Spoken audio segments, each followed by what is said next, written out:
Come on. They're right there! Let's go. Move, move, move, move, move. This episode of Choices Not Chances podcast is sponsored by Louisiana Gun Shop, located on Highway 90 West in Broussard, Louisiana, just south of Lafayette. For more information, stay tuned at the end of this episode.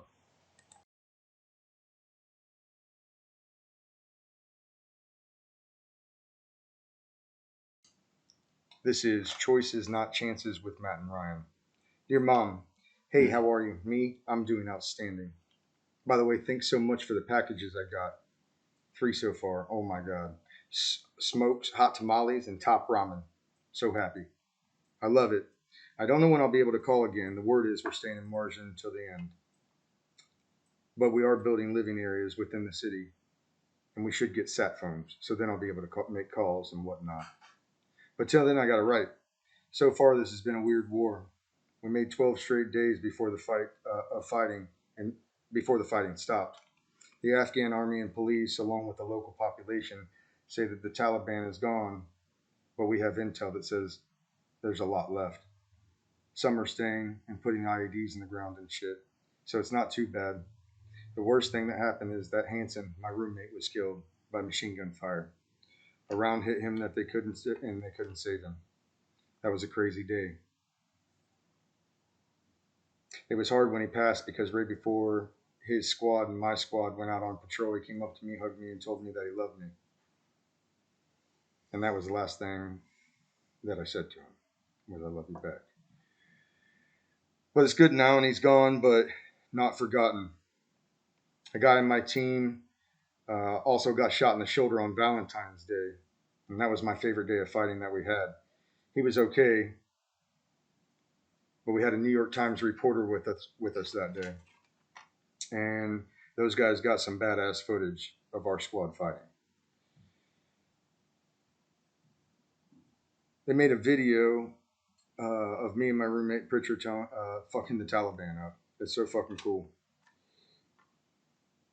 You know,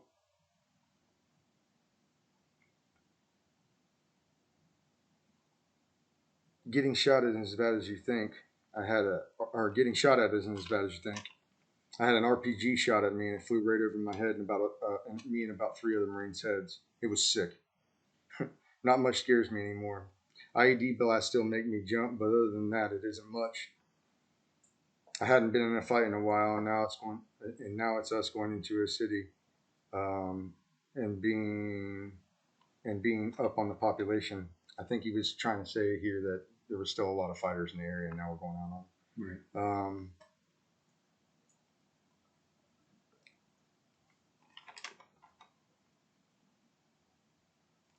I wish there was more fighting, though, because time is going by so slow. But I had some fun stories to tell when I get home for sure. I miss you so much, it's nuts.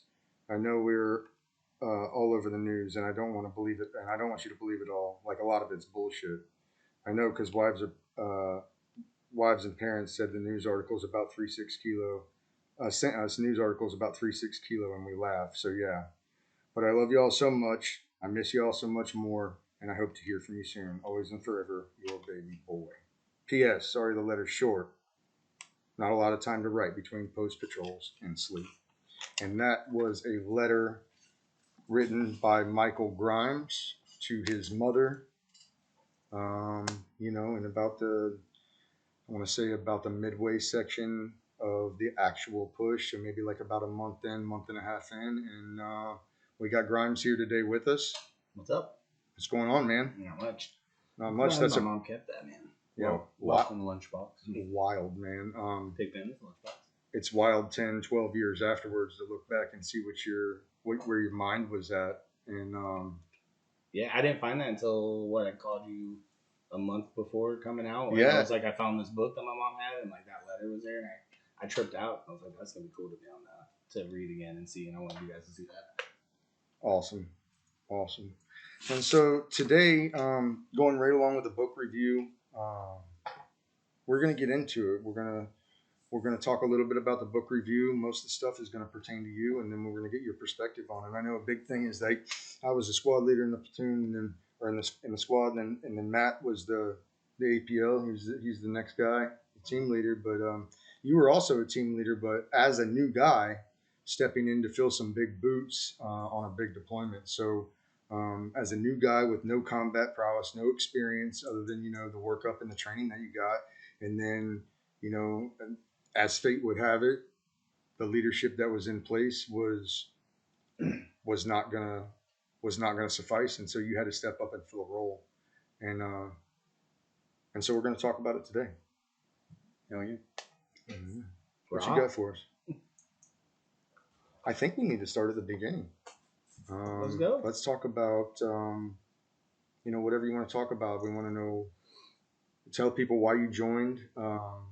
What was the calling? What was the reason? If there was no calling, a lot of times guys join for different reasons. So we like to maybe start a little bit in your youth and then work up to whenever made that decision for you to want to go ahead and join. Yeah. I mean, I had no real reason to join except my upbringing. I had bad upbringing, and I had this mindset of I was gonna do everything my dad never could do, my biological dad. And I remember growing up hearing he tried to sign up for the army or something, and then the story has it he ended up hurting his knee before they sent him out, and he just didn't go. So I was like, I'm gonna join, but I'm gonna join the best. I wasn't gonna join the army. I was like, who's better than the army? And it was the Marine Corps. So obviously. I was like, well, what's the best thing about the Marine Corps? And they were like the grunts. I was like, that was it. That was literally how I did it. And obviously 9/11 and stuff happened. So I was like, well, I've already said it this far. I was like, I'm going. And I never looked back. I went to high school, joined the ROTC. It was a Marine Corps ROTC at my local high school. We did drill team. A lot of us, everybody that went to high school with me, but went to boot camp with me, a lot of us were going. We were national drill champions. I had drill instructors there yelling at us, nothing like boot camp, but I got a feel for it, and I depped in when I was 18, so I was held back. So I spent a year in the whole pulley program, working out, and then I graduated high school, and 4 days after I graduated, I was in boot camp. I didn't even take summer. I was Ready to go. I was no time off. I told my recruiter that dude when he signed me, I was like, if I go, I go. I was like, I'll do whatever you need me to do while I'm in school. I was like, but once it's done, it's done. And that was it, man. I didn't enjoy the summer. I had my friends come over for a couple of days, and then my mom threw me a going away party. Hugged her. Got on that we took a van from Florida to here, dude. Oh my God. There was like 14 people in that van. And I left, and that was it, dude. And I never looked back. Never looked back. Wasn't worried, nothing. My mom hated it. She tried to talk me out of 03, but my thing was if my biological dad couldn't do it and I wanted to be better than him, that's where I was going, and that was it. There was no other rhyme or reason. We couldn't have even had a war. 9/11. Anything you can do, I can do better. Dude, that was it. And then 9/11 happened. I was like, well, if I'm going 03, I was like, I might as well go all the way. That's right. And 10 years later. Motivating. Rah. So, okay. So ROTC background, going to outdo my father, and I mean, I've never heard that one as a reason. I mean, I was thinking that However, I've heard a lot of reasons, but hey, can't hate. Outdo the old man. Outdo the old man. Let's get into. You brought up boot camp, and every time a boot camp story is told, my heart starts to feel real warm. So, can you just give me a brief synopsis of your boot camp life? You guys know how I am now. You guys know how I was in the fleet. That was me in boot camp. I was trying to get in trouble. I enjoyed it. Like, you get those people, I don't want somebody yelling in the face, they punch me. Like, if we was going to be stuck in a barracks cleaning weapons, I was going to do something to go to the sand pit. Right? My kill had told my mom about it. I'm sure she remembers hearing from Claude Romero about it. My old kill hat. We graduated. He was like, you want to show him what the sand pit's like, Grimes? I was like, no, not in Shuts, bro. Like, what? Like, but that was me in boot camp, dude. I was always getting in trouble on purpose. Working out. I had fun. I loved waking up. I tell people all the time, if I was not messed up medically, I'd go back to boot camp. I'd go back in an instant, man. I enjoyed it. I had fun. I know a lot of people are like, it sucked, but I thought it was cool. Nice. Okay, so we get past boot camp and you get to the fleet. Let's talk about that. Getting to the fleet can be something. Let's say, okay, to the fleet, you're not even there yet. You got to go to SOI. You got to go to Infantry Training Battalion and get in your fundamental building blocks to becoming an 03, essentially, following boot camp. And so what you got on SOI? SOI was cool. I actually made really good friends with my instructors while I was there. I seem to do that a lot with the higher ranking guys. I mean, y'all know. I'm actually still friends with him to this day. He's a cop now. I don't care for SOI as much. Basic gun training. It's kind of blah. It was quick. What's it, a month? But like nothing. I got my signing bonus when I was in SOI. Like it hit my bank account. So like that's like the coolest thing I have from it. There was no like richest man in the world. It was gone. It was gone. People tell me stories about how like you set up your foot lockers in the fleet, and I was like, I had game systems ready. Like I had things. I sent a bunch of stuff to my mom's, and then like when I went to the fleet, she sent it to me, and that's what I do with my money. But I mean, SOI, I get it, but you know, as we'll talk about later, it doesn't prepare you for fleet life. Like boot camp makes sense to me. Fleet life makes sense to me. I feel just SOI is just like here's weapons you're going to use, but you're going to learn about them when you get to your job. Well, it's a familiarization, really. They don't have enough time to make you act. Right. But that's just me. I know a lot of people like SOI. I was just a boot camp kid. I love boot camp. Check. Okay, so let's get to that first night. Leaving SOI, following graduation, and checking into 3-6. I didn't check directly in the 3-6. I believe they were on a MU. Okay. I don't remember 100%, but I remember we were in some like standby. We had Corporal Ringgold, I think was his name, that was in charge of us. Forming. Yeah. I got messed with. They were trying to get us all organized. I've talked about this before. There was apparently another Grimes. Had no idea. I dump in this pack to get organized because they're get your stuff together. We got to paperwork and all the join the fleet crap. And I'm seeing like photos of women, moms. That ain't my mom. No idea who it is, you know? Like, I don't know if this is someone's girlfriend. I don't know. That might be a dad, like kind of older gentleman. And, like clothes that didn't fit me, stuff I wouldn't even wear, like, you know. So it was chaotic. It reminded me of boot camp when they kicked around your stuff. You couldn't find anything. Like, they ended up messing with me a little bit. We took him out, found him. He was just as confused as I was. Dumped my pack. There's a bunch of photos of families I didn't even know. Like, same bro.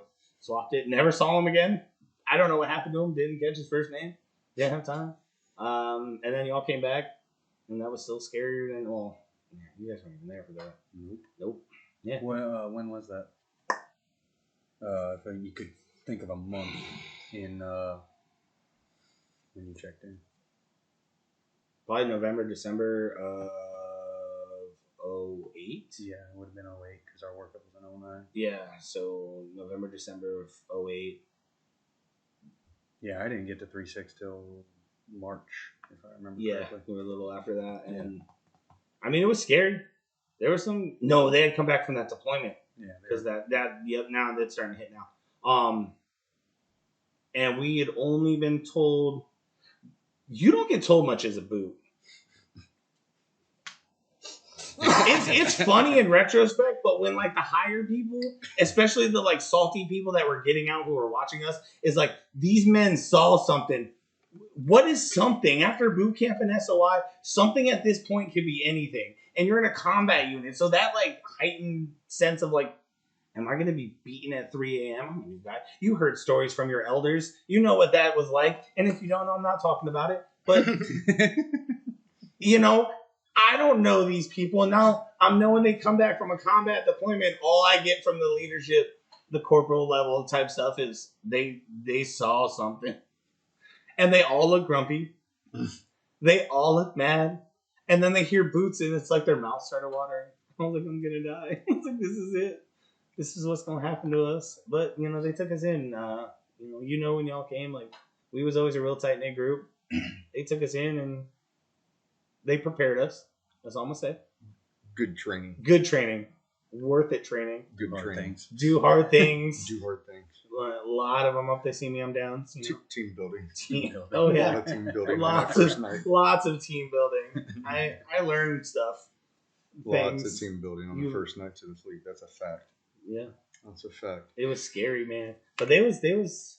I knew I was gonna have fun. It reminded me of a less intense boot camp. Them boys were motivated. It's interesting because my first day in the fleet was more intense than boot camp. Really? Dramatically.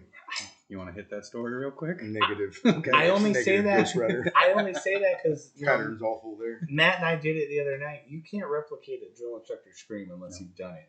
That's why I think it's them screaming is why I say it's. I mean, do these guys not like scream at trees and stuff? They like, do the entire time they're at school. Like, so they blow their vocal cord. Like, I was never a drill instructor.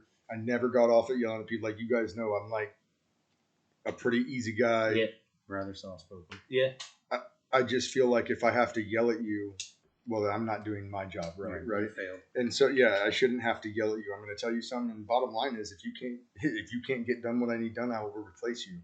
And I mean, and especially on that deployment, there's no time for feeling out for me. I mean, I got to the unit.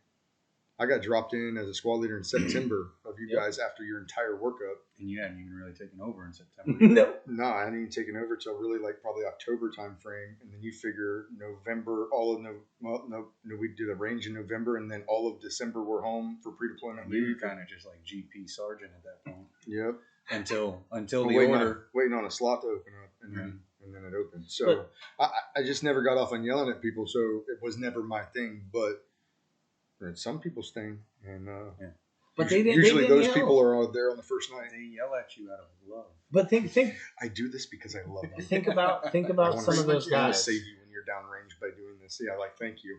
Think about some of those guys that we had in that squad. That even the ones that like deployed with us, like they weren't much yellers. You had a lot of intimidating faces. That's why I remember a lot of that was like we had a lot of hard chargers.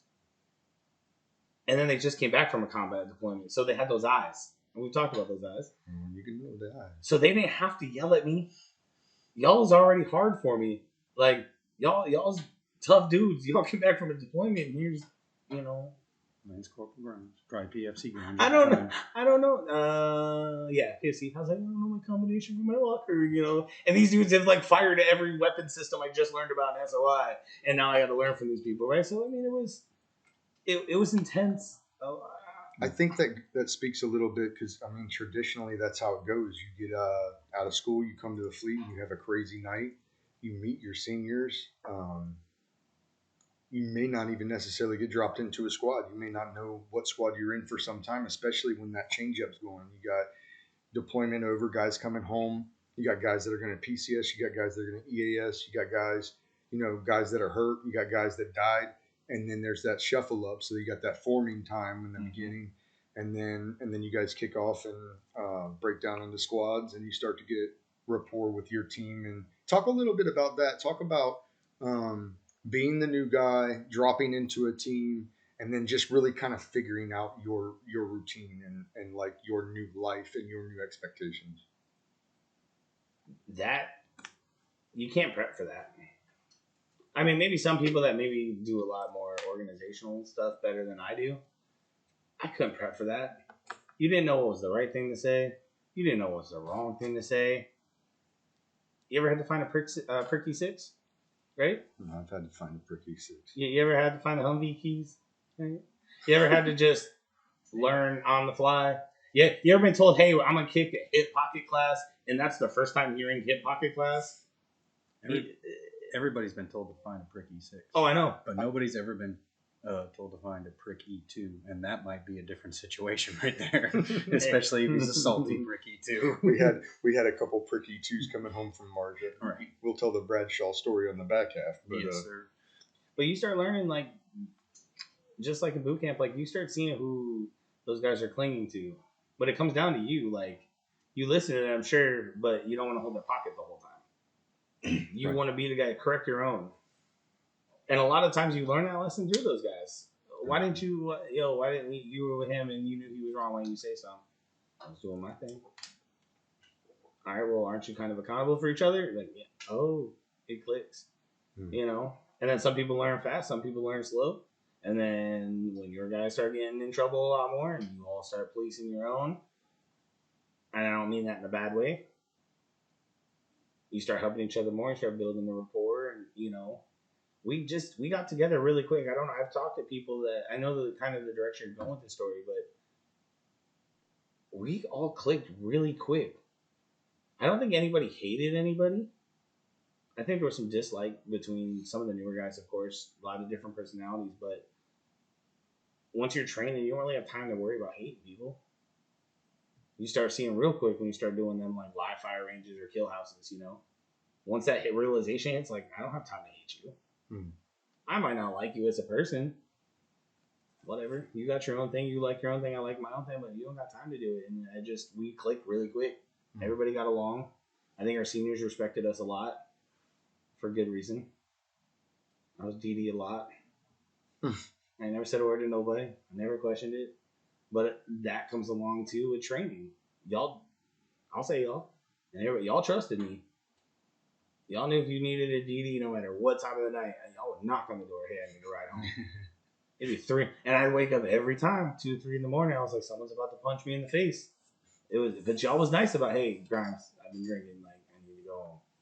Or, hey, Grimes, we're all gonna go out. You got a truck. There's 4 of us. Could we fit a 5th? Of course we can. There's always room we for can one fit more. 6 more Always. in there. Oh yeah, you learned to pack. You learned it. What'd you say when you first got here? You take a 1 pound bag and put 5 pounds worth of product in it, something like Always. that. And it was the truth. But you all took care of us too. In retrospect, if I did eat, I didn't pay for a thing. Hey, you want something to eat? Because they got a grill. Go eat. Put it on my tab. You want something to drink? I got you. And that speaks a little bit just to the camaraderie building, prior to going. You're doing this training all day. Yeah, you got the personalities, and you're getting some all day. And I mean, of course, there's those, there's always a 10% that, are maybe there for the wrong reasons, or maybe they're just not even there mentally. And you got to deal with those personalities and stuff. But like, I would say that, at least for myself, and I would say in general for Marines like shooting guns. We like blowing stuff up. We like going and punishing our bodies, and so training in my estimation was always good. Like, I enjoyed being in the field. I enjoyed going out and and getting it on, and so some guys that don't enjoy that, obviously they don't enjoy the field, and they turn grumpy, and then you got personalities, and but you deal with that. So so there's that. But let's speak about. I want to know your perspective on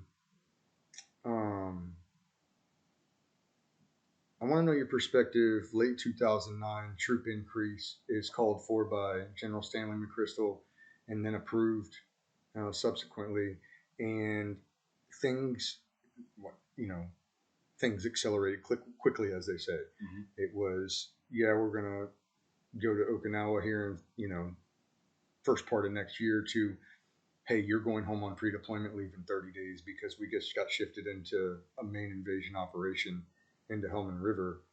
Go see your family, and this is serious, boys. Like, that's the brief we got. So, like, what's your perspective on that? Like, how did you take it?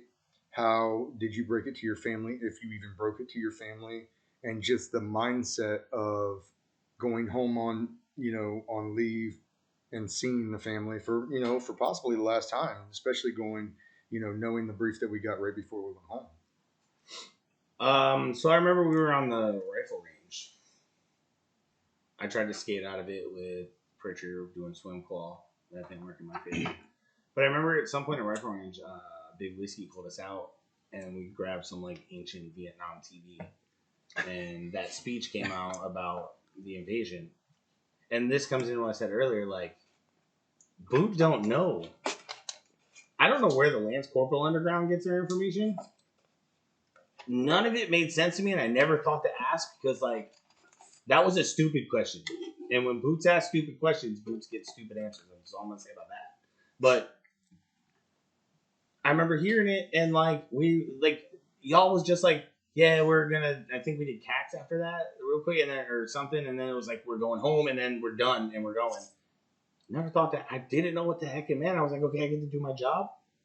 The realization never really hit me. Okay, we're going to war. We've been at war. I went home, told my mom. My mom saw the same interview that we all watched. But I hear you guys talking about it, and I'm like, where'd you all get all that information before we did anything? Like, how does that come down? And then it was right. Everything that I needed to know was given at when it was needed to be given. You talk about it now, and you guys were like, we had heard we were going to Marjah. I didn't know we were going to Marjah until we were in Afghanistan. I'd never even heard of Marjah until we were in Afghanistan. So when you guys talk about that stuff, I'm sitting there and I'm trying to think, it's like, was I just told? But Boot Me was like, I just need to be told what roof to get on, so I didn't care where we were going. But everybody's like, yeah, we know about it, homie. He's like, yeah, we've known about this for 7 months. Like, where was I? How did I hear the speech? How did I go home? And then how did I not know about Marjah until I was over there? My fault. It's okay. They're directional. You're fair. I'm like, how did I not hear about that? It's called Google Drive. I mean, The man, president gives a speech and just kind of do some research. Listen, yeah, but break it down. I mean, think about your life at the time. You're on constant chaos. You're up at 5 a.m. You're PTing. You're going to train. You're still trying to figure out like your new life. And then an announcement comes, and maybe it didn't get past you. I mean, I know it got past the platoon in word. I mean, But something if was you're passed. having one of those days where, whatever, either it's a bad day, a busy day, a fast day, whatever. What are you catching? What are you logging in? You know you're leaving. You know the deployment got shipped. You know it's somewhere in Afghanistan. Yeah, And maybe you just didn't hear the Marjah part, maybe. right? Or we might not even know. or I don't maybe know. no. I know for sure that the name of Marjah was released to us before we went home on leave. Okay. But I think it might have been just to y'all. And it could have been key leaders. It could have been key leaders that got that, and it could have been, hey, don't brief the guys on this yet. Let them go home. Let them do their thing. Kind of situation. And to be honest with you, I don't remember. I know that we were briefed on I know that we were briefed on Afghanistan as a unit, but it may have been more TLs and up getting the brief about, hey, get your head right because it's going to get real. And so yeah, and you say you don't know where the Lance Corporal Underground comes from. And look, for a long time I didn't either, but it would make sense to me that it's probably the radio operator that works with the CO. Yeah. Usually a PFC Lance Corporal getting all the battalion nets coming in, all the Close with regimental somebody, traffic and then coming somebody in, goes and runs their mouth. making notes. Yeah, then he tells, Yep. PFC Smuckatelli in the smoke pit, and then he comes back to his entire squad and tells them, and then the underground is alive and running. Smuckatelli is that pricky. E2, by the way. Oh, I want to get back to that. You said that, have you ever had to try to find a prick E6? And so I'd like to hear about your story of finding a prick E6. I mean, I know a lot of people going to hear this and get mad. I got lucky with my E6 story. And I don't know if it's because I had a deer in the headlights look, but I remember my team lead at the time was Walsh. And we were doing... and Walsh ended up being the CO's radio man. Yeah. Lance Corporal Underground. And I mean, platoon commander. Yeah, platoon commander. I remember we were doing a hip pocket class on radios. But again, I'm new. This was like, I'm fresh to the fleet. Once again, I'm just here to be here at this point. You tell me to jump, I'm jumping. It don't matter. He has some radios laid out, and he's playing the role so well. We got this one, we got this one, we got this one. What the heck? It's my prick E6. I believed it. Grimes, do me a favor. I'm like, what? He's like, go ask Staff Sergeant where the prick E6 is. Nope, not a clue. I'm thinking maybe Staff Sergeant didn't give him all his equipment. Maybe Staff Sergeant, maybe he lost it. I don't know. I walk up and I'm like, hey, Staff Sergeant. I was like, we're looking for, I guess we got all the radios. We're looking for a prick E6. Now, maybe we should explain for our viewers who aren't following. E1, E2, E3, E4, all the way up to E9 is how we establish our rank structure. Enlisted 1, enlisted 2, so PFC, private PFC, Lance Corporal, all the way up. Well, E6 is Staff Sergeant. And now he's asking his platoon sergeant if he's seen any prick E6s. And so, little traditional. Also, a designation for a radio is PRC. PRC. So it's like, we say prick. Not a clue. Not a clue. So I go up to him and I'm like, hey, prick E6s. But I'm serious about it. I'm not over there joking. So just like, yo, Staff Sergeant, do you know where the prick E6s are? Hey, Staff Sergeant, my team lead said we're missing it. We got it. And Staff Sergeant just looks at me. He's like, Grimes got in my face. Now, mind you, Boot Me, I'm like, my team lead just asked me to do something. Now I'm coming back empty-handed. Nothing bad would ever happen to me with that, you know? I'm going to be okay. Message to Garcia, So, figure it out. Right. So I'm like, Message to Garcia. oh, message to Garcia made sense after a while. Also, mind you, for y'all who don't know who Big Whiskey is, we call him Big Whiskey for a reason. That's why this story's funny, or it could have been funnier. But I was like, stats aren't the Grimes. You know who he was. I was like, do we just not have them stats on so I can let my team lead know? And I was scared, right? Like I didn't know. And you remember what Staff Sergeant would do his like when he was really angry? So I got that to the face. He was like, Grimes, the last time I'm gonna say, get out of my face. I still have no idea the pricky 6 joke. So I turn around and go back. In my head, I'm gonna be like, how do I tell them this without making Staff Sergeant seem like a jerk? Right. Still not in on the joke. Retrospect, I'm sure it was super funny for Walsh the way I explained this, but I come back. I was like, Lance Corporal. Right? He's like, where's my pricky 6? I was like, I think I would have got punched in the face. Like I don't know if he has it, if he lost it. Right? He's laughing. He's like, what do you mean? I was like, he just told me to go. And he's like, Grimes. I was like, really? I was like, I asked for it twice. And he starts laughing even harder, and all the other seniors around there is laughing even harder. He's like, well, where is it? I was like, he did this thing and said I had 2 seconds. It was the last time he was going to tell me. And he's like, he sent you on your way? He's like, yeah. He's like, so no pricky 6? I was like, no, nowhere. He didn't have anything on him. Like, you know, it was explained to me a lot later. Because I never heard anybody else get pricky 6. Well, there's been several that have been pricky 6. I've heard stories when I got out. I've talked to people, but like that was with my Staff Sergeant stories. That was the one time nothing happened with Staff Sergeant. Yeah, we'll get into some of those other ones. Oh yeah, we got funnies. The other thing about that is knowing who Walsh is, and Walsh was very serious and dry to the point, but he did have a good sense of humor. He did. So he was the one to pull that off. Oh, for sure. perfect. Because I guarantee Grimes was so scared when he came back. Walsh scared me, bro. Walsh literally scared me. Like, he was good at PT and stuff, and I was still kind of, I was skinny, but I was chunky skinny, right? I always had that. You were beginning your ascent to fluffy. Y'all, they called me Fat Boy the entire Marine Corps career. I was always Fat Boy. Like, what's funny is you can weigh 165 pounds and be considered fat in the Marine Corps. Yep. So, kind of a lose-lose for you. Okay.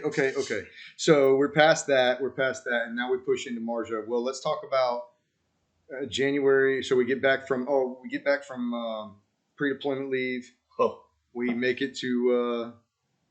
We rewind the pre-deployment leave. Let's go to pre-deployment. After the pre-deployment leave. Sounds like he's got something on that. That's when I was promoted, which made this entire deployment even scarier. So kick that.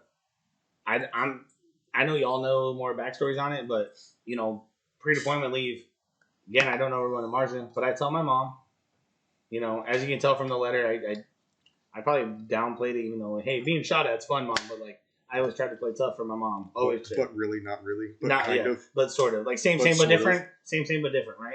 Mm-hmm. And y'all know how I was with my mom. I played tough with my mom. Like, worst situation in the world, Mama wasn't going to see her boy be upset or scared, right? But I told my mom, trust the guys. Mind you, we still didn't know Ryan all that well. Right. But I reassured to my mom, hey, we're a tough-knit group. We're a strong squad. I was like, I believed in Ryan. I lied to you, Mom. I'm sorry. I didn't really know Ryan all that well. We can talk about that later, too. My whole thing with Ryan was just because I followed Tresh, right? And I had plenty of talks with Creel and everything. But I was in the barracks. I want to say it was within that first week back. We were still doing, like, SIF stuff with the new guys. We were, like, getting PCCs and PCIs felt like every day a thing, maybe twice a day, like, adding something new, taking things out. But I remember, I think E-Man called me on that one. And him and Big Whiskey were down by the watering area. And I think you had come out there as well, or you were walking towards there. I remember you being there. Somebody was there with them, but they called me down. They brought Vocolo down. I don't know if Simmering was there. Yeah, that was myself and E-Man. Was it you and your email? I think Big Whiskey was there too. Yeah, I remember seeing you three for sure. Then I remember Colo came down. And I remember E-Man kicked it. You know how E-Man was. He was gonna motivate this as motivating as possible. Mm-hmm. He's like, hey, there needs to be some changes in the squad. He made us all feel good, and then he was like, Grimes is gonna be your team, and I'm like, I remember I looked at Colo, who is a combat veteran. I looked at Simmering, who's had experience, and I'm like, I looked at y'all, and y'all looking at me like E-Man smiling. He's puffing the chest because this is motivating him after his speech. I'm like, but what about Vicolo? And then, I think Ryan kicked it up because he was trying to show like he trusted everybody. He's like, that was Vicolo's gun. He was the saw gunner. Like, he needs to be on that gun. What about Simmering? I forgot what you said about Simmering, but you gave him props on his whole thing. So yeah, it just kind of boiled down to a feeling for me, and I'm sure that it may have had more. There was more debate about it between Staff Sergeant and LT because ultimately, when it comes down to it, I'm going to tell them what my recommendation is or what I want, and ultimately, it's their show. Right. If it can happen, it can happen. If it can't, it can't. And no disrespect to Simmering whatsoever. John Simmering, great dude, Corporal John Simmering, great dude. He came over from 1-1, and he did good in the push. We just didn't have him very long. Yeah. And he was good with us all as well. I mean, it was the same kind of thing. You see this guy, and I knew that he had carried us all with 1-1, and I knew that he had gotten some.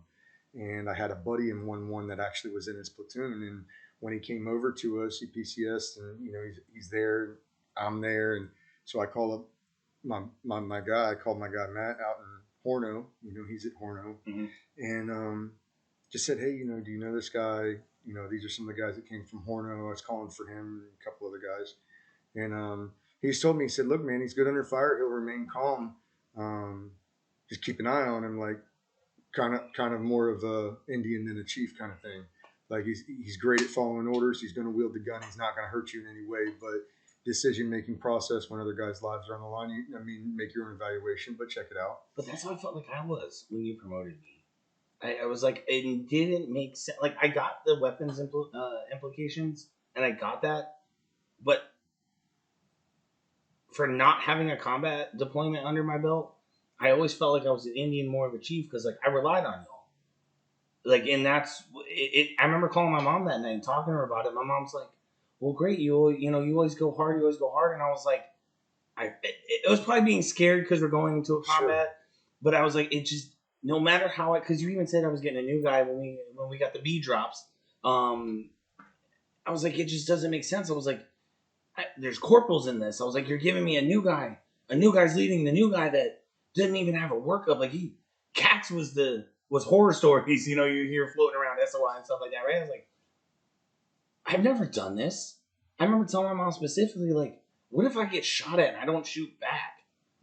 Right? Because I didn't know my fight or flight. My fight or flight was in training.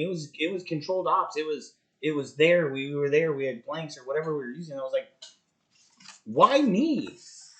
What have I done that's been like, you're going to put a team under me and I'm bringing everybody home and rah, rah, rah. It never made sense to me. Even that's while we were in it. A lot came down to instinct and not just mine. Obviously, I give my recommendation. I say what I say my piece, but right.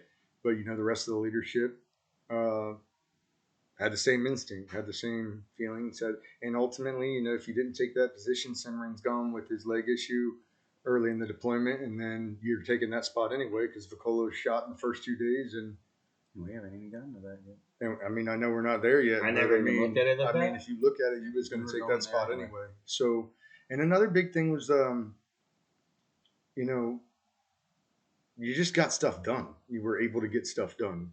And you might not have always got it, made it look sexy, but the same with nothing. I did look sexy ever. I am very uncoordinated. Well, there was one get it done. Yeah. There was one sexy thing you were part of, but we'll get to that. Okay. Oh man, I don't even want to know. No, 5-day war LCpl. Good story. Oh God. You called that though. I didn't call that. I was just. No, but you made it look sexy. It was sexy. Okay, so we're past that. Sorry. They're directional. Only the second podcast, y'all. We're getting used to the equipment still. So that gives us a little bit of perspective, right, on what you're viewing, and honestly, we haven't talked about that. So that's like, yeah, I get it. But instinct. It came down to instinct. It came down to just purely that gut saying, let's make this recommendation, and then if they go with it, cool. They went with it, and ultimately, I say you handled your emotions good because I didn't think that you were scared when you got it. It was kind of like a smile and nod. Roger that, sir. Yep, motivated. And the pit, it was E-Man. That's what I'm telling you right now. That, like, the way he set it up, like, if E-Man, if you listen to this, if you didn't actually believe in me, but consensus put me there, I never would have known. And I looked up the E-Man hell or high water, so, like, that puff chest, he was, Grimes, you're going to do this, get some, blah, blah, blah. Like, the pit in my stomach was there. I wasn't showing it. No way I was showing that. You always had that, like, that little evil smile. You see his white teeth. Yep. He's, like, nodding his head, crinkling his nose up. Yeah. No, because I was also scared, too. Like, if I was scared and he saw I was scared, was I going to get that email run? Was he gonna give me extra training to make sure, like, I know you can do this because you're not gonna keep up with me, but you're still gonna try type thing? Like, no, it's gonna sit where it's at. I'm gonna go call my mother, right? I'm gonna vent to mommy because no Marine can say they don't call their mom mommy. Like, I know y'all love your parents. I went to my mom. My door was shut. Hanson was in the room. I think his sister and the family came down. He was gone. I was in my room. I'm on the phone. Mom. And that's everything I would have said to you. Went to her. And my mom was just as motivated though. She's like, you always try to go hard and do everything great. And like, they saw that in you. And, you know, I'm like, Mom. But I'm scared. When I was home, you don't want me here. And now you're motivated. I'm a team lead in the place you don't want me to be. And she was motivating you. Yeah, because what's a mom supposed to do? You're supposed to, like, in that situation, a good parent is going to do just that, because if you jump on that same train, all that's going to do is reinforce that scared and negative emotion that person's having. And I think that made her feel better with the deployment, though, that y'all saw something in me without a deployment in me that you thought, and at least in her head, I know logistics and I know feelings come into it, but in my mom's head, like, y'all saw a badass that was going to go in and get shit done for y'all. Like, that made my mom feel comfortable. Like, I had told her, I trust you, I trust Bennett, you know. Y'all put me in a position. Yeah, man. And then we left. And then we left after we got the B drop. When he refers to the B drop, he's referring to we come home off of post-deployment leave, or pre-deployment leave, I'm sorry. And we're home from pre-deployment leave, and we have like 10 days, and we're deploying, right? And then we get a boot drop from SOI, and we got the Bs. So we got 4 Bs, Brady, Breland, Bridges, and Bradshaw, dropped to our platoon and then scattered throughout the squads. We took 2 of them. You took 1 of them personally to your team for the push, Matt Bridges. And again, guys, you want to talk about trial by fire, take 2 privates to your squad out of infantry training battalion one day, run them to SIF to get all their combat loadout, run them to a range to get them a combat 0 on their weapon that they've never even held before, and then put them on a bird and send them to Afghanistan and say, hey, this is a rough one, and there's going to be trial by fire, literally. Don't be the one, right? And listen to your team. Another trial by fire on top of this trial by fire is being newly promoted with no combat experience, not even having the recognition of these guys just came, SIF, rifle range. Happened to do with, I got with you a lot. You're like, where's Bridges? I'm like, I'm still trying to organize my gear, check the other guys, and you just looked at me, you're like, you better figure out something. I'm like, I can't. Like, you ain't sleeping. Nope. And it was. This wasn't time. It wasn't, and that was. I mean, I understand, and I get what you're saying. Mm-hmm. This kid just came out of school. Mm-hmm. These kids just came out of school. They know school, and get your gear and let's go, boys. Saddle up. Say in the earlier half of the 20th century, they were doing that in World War I, World War II, Korea, Vietnam. Oh, you're a boot? No, you're still going. Yeah. There's no workup for you. You're getting on a ship, and You're going Like the and- Tigerland for Vietnam. We're going to run you through Tigerland one time and then send you over, right? Right. We're going to run you through one real bad training evolution with some guys that just got home and then send you over. Exactly. The only reason we don't think of it like that is because they tried to build in a schedule of workup for us, but at that point, we didn't have a choice. Right. And they didn't have a choice And either. they didn't have a choice either. You know, they cropped it's out the green weenie for a reason. Absolutely. Absolutely. Semper Gumby coming at you hot. So these guys are going to go over and get some, 11 days after graduating school, which is pretty awesome. So we pick them up. We get their SIF gear. We move them through. Didn't we give them a weekend or something? At least go see their family. I remember like they got some got time, 3-point leave, I think. or it wasn't much time. Yeah, We didn't get much either. I think. It was And then Christmas. they may have chalked some of those guys off before they came to us out of SOI, knowing that they were filling. Right. And who knows? So we got them, and we go to Cherry Point. We spend the night there because of customs, related issue, and then we board the Warbird over. And Only thing I remember about that, I remember Kyrgyzstan, and I hated it. it was cold. It was It was cold. snowing.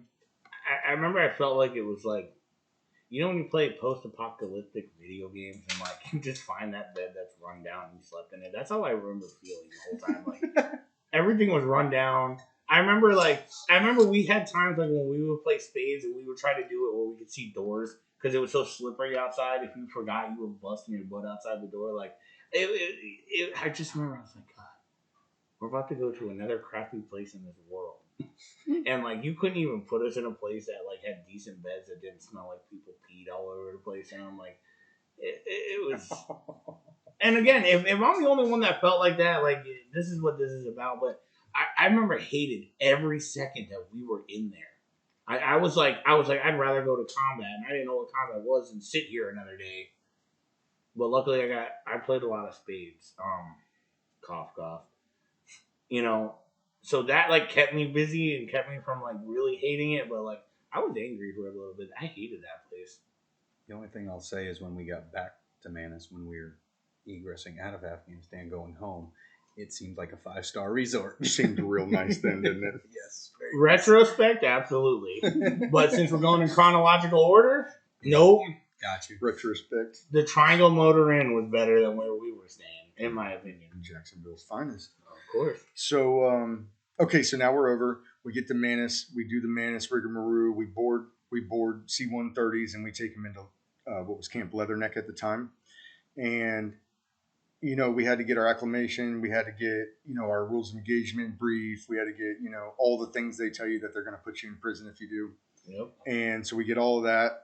And then it's time to we did some training, about a month of training, I think. We got there in the beginning part of January, first couple of days of January, and then the actual invasion D-Day was February 13th or 12th, I think it was supposed to be the 12th.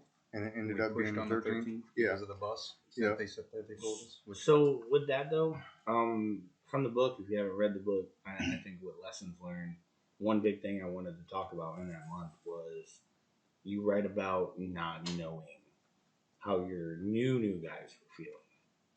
check. I actually had that with Bridges because new guy. So again, we've been talking about it. He's a week out of SOI, going right overseas, and we're doing the thing. But I remember specifically, when they were giving the EOD was teaching. They had. You remember that big wooden board they had with all the pressure plates and stuff and different mechanisms. Yep. You're talking about in country. Yeah, in country when Yep. they were trying to show us like, hey, we don't really know. Like we know Marjah is gonna have IEDs. We just don't know what because nobody was there really. Like I remember they were probing it and we were getting some intel, but they were like, here's just what we've seen around surrounding areas. But I remember, part of my leadership learning from you guys was like, when you get the new guys, you got to watch them. They're scared, but like complacency. You don't want to sit through these classes, even though you should. But I remember looking at him, and I remember him being so intent on this class.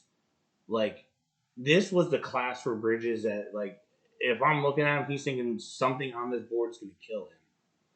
So I don't mess with it while he's there. I want him to learn. He's intent. I'm appreciating it. We get done. I think we had break for the day. Like it was like go to chow, kind of hang out, go over your gear, make sure your birthing area look well. And Because we're still Marines, right? we're still Marines. Accountability all the time. That'll be a story for later. And I pulled Bridges out, and I was like, let's go to chow or something. I don't remember. I took him just by himself with Tobacolo, like, leave us alone, And I was like, hey, man, are you good? He was like, what do you mean, Lance Corporal? I was like, no. I was like, no team, like, man-to-man stuff. I was like, let's get a real talk. I never really had one. A lot of it was me trying to replicate you guys. And I'm shaking. That's me. I know. I'm trying not to twitch. I'm trying to hold the table. And it's funny now, but then, like, I talked to Ryan about this. He looked at me and he's like, I know it's somewhere around the lines of, like, he knows there's nothing I can do, but he's seen the movies before. Still don't hit me what he's talking about. I'm just trying to talk to the kid. I was like, what you mean? He's like, I know you've seen the war movies. The new guy always dies first. Mm-hmm. And I was like, well, I tried to be positive. I was like, that's not always true. And he's like, bro, more new guys. He's like, we're those extras in those movies that get blown up. And that's when the realization, like, how new these guys were. I'm a new guy, in a sense, as a team lead with no combat experience. I was like, you trust me? That's really all I said to him. He's like, well, I have to. I was like, that's fair. I was like, are you scared?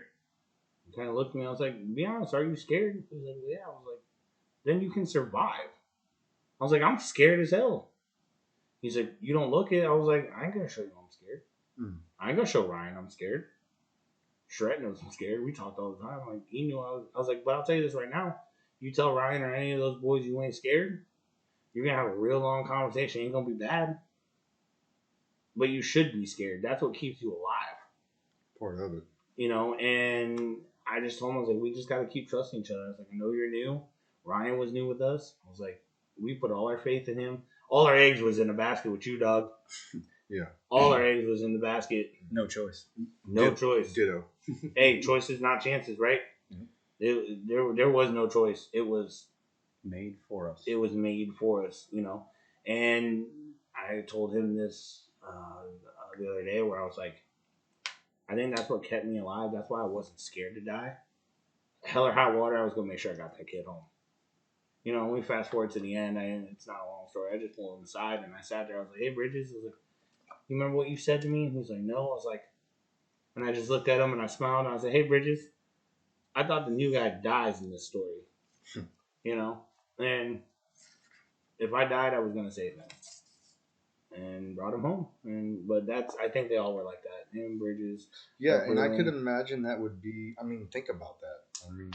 I've never been put in that situation. I always got great training before my deployments. I didn't get a workup of you guys, but I had already led a squad in combat.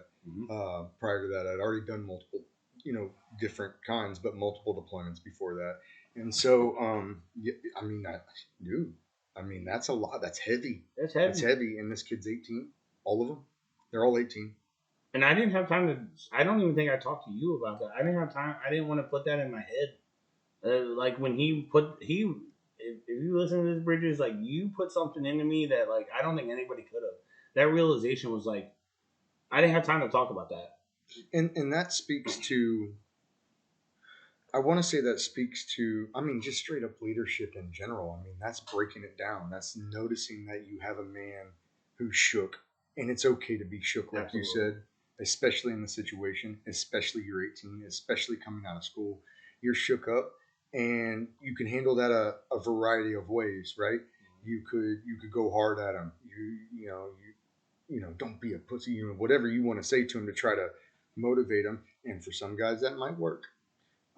That wasn't my approach, nope. And I'd like to think that some of you guys fed off of the way that I handled business, and I feel like the way you handled it was good. You take them offline, hey, dude, we're in country and we're about to do some stuff. I need to know where your head's at. Yep. I need to know where your head's at right now because you can't tell me it's okay right now and we don't talk about it and then we go do this and it's not okay. Not okay, yeah. Like this is the time we're not being shot at. We're not in harm's way. Let's bang it out right here. And then sometimes sometimes there's not much to say except for, hey man, I got you. Yep. If you don't make it, I ain't making it because I ain't coming back without you. Yep. And then the difference is you really mean it. And when people feel it and you really mean it, they take it. They take it and they say, okay. I mean, and at that point, you don't have a choice. Yep. I got to make you feel better. I got to build some rapport. I got to get your head right. But we're still doing this. Yep. Like, this is still going to happen. We ain't going back home. No choice. There's no choice in this. So, I will say too, just thinking about it now, that gave you purpose Boom. as a team leader. Yeah. Because who was the other guy in your team? V. It was Vocolo, and then you had Simmering. no. In the beginning, that's Simmering how it before he left for the Yeah. quartering. It was Simmering, Vocolo, and Bridges before all the breakdown happened. Yeah. Okay. But still, so you got two guys on your wavelength. Right. And Actually, then now almost They were as above far me. as experience Yeah. above you. So that actually putting him in Grimes' squad or Grimes' team was actually a really good move. Oh yeah, dude, definitely. I don't know if you thought about it like that at the time. No. but- Well, I mean, we needed to fill the team. Right. It- So you you're know, not going it to break was the like other we- two teams. I up. got 4 Bs. Right. You get 2 of them. Cool. They're going in the squad that's weak. Right. Or the team that's weak. The team Right. that's light, not weak, but light Like, equals weak. But that gave you purpose as a team leader and And something that's to what- strive toward and make sure your stuff's doped in every Yep. time you go out on patrol. you know? Absolutely. And that goes to leadership. That goes to the different styles of leadership. You got some guys that are going to operate differently. My style of leadership was always, I got you. Like, hell or high water, I got you. We're doing this. We're together. And I always, much to my demise after everything happened, but I always took my guys in like family. Like, as soon as your mind is possessive, this is my squad. These are my guys. These are my team leaders, and I am responsible. And then as you're a team leader, these are my guys. I'm the team leader. Ultimately, I am responsible, right? And so that is the ownership piece of leadership that I would take on going into combat with guys is you are just an extension of me. You are my arms, right? And so I can't lose my, obviously. And then, and so that's what Bridges kind of gave to you, and you gave to him back, saying, hey, man, we in this together, and this is going to be bad. mm-hmm. Like, as all estimations are pointing, this is going to be a rocky road, but we are okay. And even when you're scared, presenting to your subordinates that we are okay is important. And you did that good. And I think our squad handled a lot of that good. Yeah. And so, okay, so great segue, great feeling for, how do some of these younger guys feel? You being one of those younger guys, clearly 20 years old, and then you got Bridges at 18, fresh out of School of Infantry, Infantry Training Battalion, and we're in it. Manus Air Base. Yep. Manus Air Base, C-130s into Leatherneck. Briefs are over. Pleasantries are done. We've met our ANA. We've done a live fire range. Everybody's comfortable. And it's 2:30 in the morning now, and we're standing with Flight deck. with our full combat load and heavy day packs full of ammo. Every guy on the hoof's probably pushing 300 pounds. You were probably a bit more than that. And it's funny you say that because when y'all was talking about it on your episode about what we had, y'all didn't cover what we didn't have.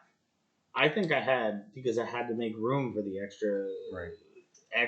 What I don't remember what was in my pack. I remember there were times when like one of you two came up with just a random assortment of things and was just like, things that go boom. hey Grimes, Grimes, we made room, you make room. And I stared at you and you're like, and don't worry, the team leads made room. And I remember looking at my pack, I'm like, well, I guess I need at least a pair of socks, a pair of skivvies. I was like, so everything else can go, no underwear. I'm like, all right, so I got room, 5 pounds into a 1 pound pack, right? Exactly. And then hang it off the side. I think I even dumped water. I didn't drink a lot of water anyway, so everybody's like, who did what? Like, right took all my water. We'll get to that. Yeah. But my pack was nothing but munitions. Hey, man. And like, guess what? You weren't the only one. Oh, I know. When they brought those pallets out for our squad's ammo loadout. Mm-hmm. Every squad organic weapon stacked to the brim. I know in my pack alone I had 2 claymores. I think I had something like 6 frags, a couple thousand rounds of 240 ammo. I had 7 or 8 extra magazines for myself pushed in. I had tripped flares, quarter stick of TNT for door poppers all over my rig. I had 2 white phosphorus 60 millimeter mortars because so basically in the grunt side it's just what you do. Your weapons guys stuff is so heavy and they need so much of it, especially for an operation like this, that they turn to the they turn to the 03s to the 11s and they say, hey, We support you. You Guess- better bring some yeah. stuff. this is for your warm and fuzzy machine guns. So Right. take 4,000 rounds and we'll get it from you later, kind of thing. And so it was literally every person in the squad probably had a 100-pound day pack that was just the ammo, and then what they chose to try to swing off the side of their pack for creature comforts after that. And I had a body bag as well. Yeah, and body bags. Everybody had. had 10 sandbags, either packing their flak or their bag. Yep. To start trying to build up some defenses once we got a foothold within the city. That was the scariest thing you ever gave me. The body that bag. body bag. I remember that. That's when I was like, oh, this is real. Like, yeah, some people are going to listen to this that aren't in the military. So I'm like, you're going to war. What do you mean that's real? When they hand you a body bag and you start putting the pieces together, there are no American footprints within this city. And it made sense. Yup. That silence. Yep. You're like, yep. Yeah, so we got those body bags the night after LT's warning order at Dwyer to pack so that we could leave for Leatherneck for the flight. And I remember that we had a great speech. We had just gotten our order. We had just been notified that they estimated, between 500 and 1,000 hard fighters ready for us. And we got our scheme of maneuver as a squad. Subsequently, I gave the team leaders my order a little while later that night, just as we worked out schemes and maneuvers, in those first couple objective buildings that we wanted to get to and really post up at, which all went well. But yeah, the command came up and we spread loaded like some 20 body bags amongst 40 guys, and that sets in That's a good percentage, isn't it? Well, I mean, I know we don't know the exact numbers, but I mean, it was something enough like to that. shake people's nerves up. And I just I was locked into some kind of zone, and I had been there before, so it wasn't a shock factor to me. But I know that some of the younger guys, Wetzel's face went blank. Bridges got a little shook. Even you now saying, "Damn, you're handing me body bags that I got to put my buddies in," or as a leadership. Marine, you're handing me body bags that I have to put my mistakes in. Yeah. And that's real, man. Like you said, that's when it, all kidding aside, like we know we're going in anyway. And then they put that physical reminder of, hey, this is your mistake. So don't fuck it up. Don't use it. Bring that back empty. Yeah. Leave it for somebody else. Right. Turnover. Right. So, and that was wild. So getting back to it, we're at the flight line. We're about to pick up off and make that invasion flight into northern Marjah. And I want to kind of get your thoughts. What was going through your head as we were on the bird? I want to know how you remember how long we were doing flight deck drills as we're sitting with 100 pounds on our back and straddling each other on the floor of the choppers, and like just what's going through your mind in that time. I remember getting out there because I remember we had talked about it being like bigger than Vietnam in terms of insertion with the helicopters. I remember seeing all of it and seeing because we weren't the first ones on the flight deck, and there was already lines of Marines doing the drills. I remember just seeing all of this, and it was calming. How many helicopters do you remember seeing on the flight deck? This is something that Charette and I have talked about. All joking aside, it felt like hundreds. Yeah, and I don't know how many it was. I don't- I'd be interested to maybe we'll dig into some research and find out how many. Well, it was said that it was the largest helo-borne invasion since Vietnam. Now I don't know if it crosses to the Army, and because I know they did a lot of big stuff. But for the Marine, yeah, because they had probably air for the cav Marine and Corps, everything. yeah. But for us, it was the largest helo-borne invasion since Vietnam. Not the biggest, but since Vietnam. But I remember being A lot of calm. choppers. And I don't want to like stroke the Marine grunt ego here, but I'm going to. Do it, please. I remember being so like there is nothing in this world to this day. My child being born, any of this stuff. There's nothing like being on a deck like that and seeing every mobile gun piece of equipment with that amount of Marines. We all have each other back. We're all Marines. Hell or high water, we're bringing each other home, right? Nothing felt safer than that moment. Seeing every possible gun we could put on our shoulders, backs, backpacks, 240 saws, DMRs, 50 cals probably, whatever. Yeah. Big guns, like, and knowing, like, you think about war and everyone's like, oh, you're gonna go get shot at, cool. If I could have taken a picture of that, they would have gave up before we left. that was. Agreed. Why would you fight that?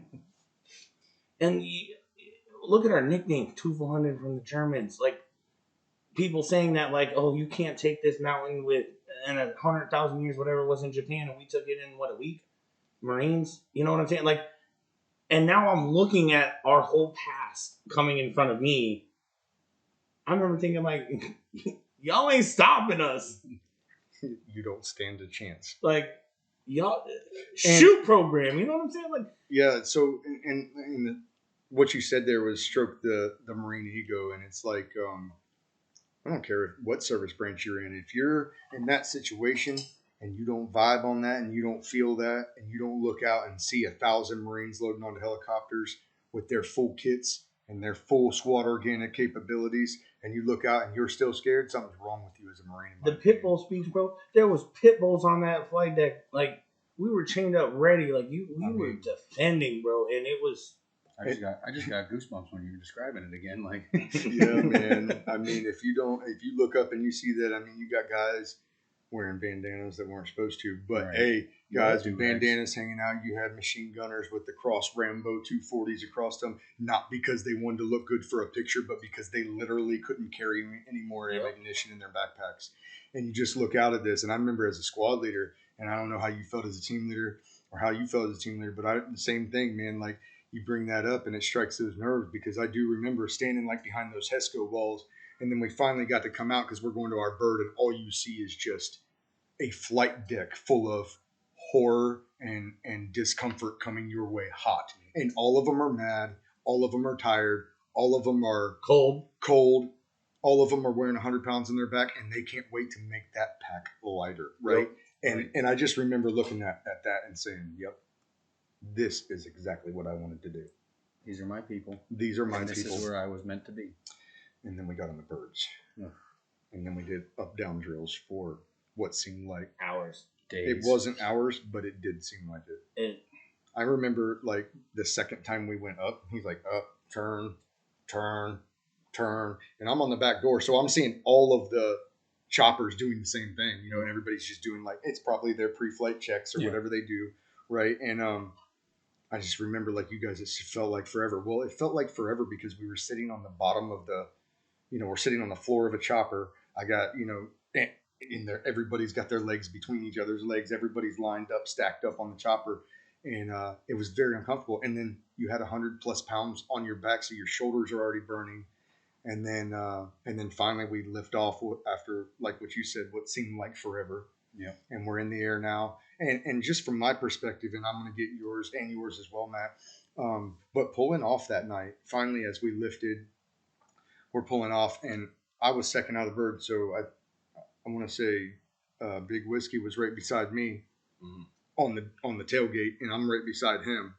And as we pull up into the night, the lights of Leatherneck fade out, and then it just went to that ambient light from the moon only. And I remember looking out across all that, and I was trying to I was trying to keep a cool head. I was trying to keep a clear mind. I'm going, I got some breathing exercise I do, just trying to keep myself, that deep, in, get tons of oxygen, don't freak out. And like you said, I've been in combat before, but nothing like what this was supposed to be. And I was wondering the same thing, like, don't slip, you're good, giving myself that positive reinforcement talk. And as I'm doing that, I'm just kind of looking out of the back of the chopper, and I could see millions more stars. Mm-hmm. And the stars over there were beautiful. And then you look out, and it's desert that runs up into a mountain range. And for a minute, it's like, this could be a beautiful place. Right. Like this could be so much different than what it is. And then, I was snapped out of it. 2 minutes, they're telling us we're coming down to the deck. And I'm like, okay, baby, it's time, go time. It's time to punch that clock, right? And 30 seconds, 30 seconds goes up. Everybody's nods come down. And then the tailgate starts to drop. Mm-hmm. We're down on the ground. Time for me starts to slow down. And as I'm looking out the back, I got Wright's flak. And we had practiced these on-off drills for days. Yep. Everybody knew their spot. Everybody knew what was going to happen. And as soon as he stepped out, I come out with him. And those, was it 47, 53s, 47? Yeah, 47. The 47s have like a 20-inch gap for that tailgate. And I remember, not thinking about it, and went down a little bit awkward, and I ran right into the back of Wright. And I'm like, Big whiskey. in my head, I'm thinking, he's not supposed to be here. Yeah. He was supposed to peel right. And then, and then I realized, like, I'm almost 3/4 of my shin deep in mud. And now I got guys hitting me in the back, and I can't move. Mm. And so, somehow me and Wright, like, dive out of the way. And then, the rest of the 50-man chalk comes out all in the same spot. And I was third or fourth off the ramp. And yeah, I was right there with you, getting basically plastered into the mud. oh, man, bad times. And then, I seen the debris flying before I made the step. And I'm like, what is that? And then I stepped, and then everything's wet, everything's mud. And here we had landed square in the middle of a flooded poppy field. Thanks, pilots. And it started out bad. Everybody's coming out. It's a big mess. I think once the chopper started to pull away, I look up, and I'm looking at the chopper pulling away, and there's a technical vehicle somewhere to the north and ripping up. You see the red tracers flying through the air. And I'm like, okay, well, it's not a dry hole. Now we need to get clean. And then also we had an AC-130 gunship circling, and they were dropping 55-gallon canisters of IR loom that would light up like a 700 by 700, like almost a square click. It would light it up. So everything was now light. Everything you could see in the nods. And I'd really like to get your perspective on that infill. So the bird ride, I didn't look out back. I was at the back of the bird. In my head, I didn't want to. I never got that experience of how dark it was as you see the stars. I just remember being like, I'm coming home, but I don't want to know land markers. In my head, we were going to go out and come back the same way. I didn't want to be able to spot anything because I didn't want that excitement of coming back. Being like, we're almost home, but my adrenaline was going, so would I over-exaggerate it? So I remember just sitting in my seat with my rifle. And then I remember at some point in the air, like, I stopped hearing the propellers. It got silent, and I just took the time to kind of look around. I don't remember seeing a scared face. We were nervous. But it was like a weird calm. Everyone was just kind of chilling. Like, hey, I got time to breathe. I got time to relax. I got time to just think about the orders. 2 minutes in, 30 seconds in, whatever. Drop your MVGs. Put them down. I wasn't going to use them. MVG sucked. I'm going to keep my eyes open, but time to drop. I go out the back, and I look down, and I'm looking at my good eye. This fucking ground don't look right. Looked like it was moving. But not like a normal bird way where, like, would shoo things away, and then it was just, like, you could see things are flat. I was seeing this, so I was like, oh, let me check my MVGs. MVGs made it look worse. I was like, what is going on? So, looking through my MVGs, I look left, and from what I could see, where the ripple stopped, it looked like a solid platform to land on. So I jump, and no sooner do I jump, all of a sudden I'm like, my backpack. Right? I'm like, what's going on? I can't figure out. I'm getting scared now, right? I was like, I'm hovering.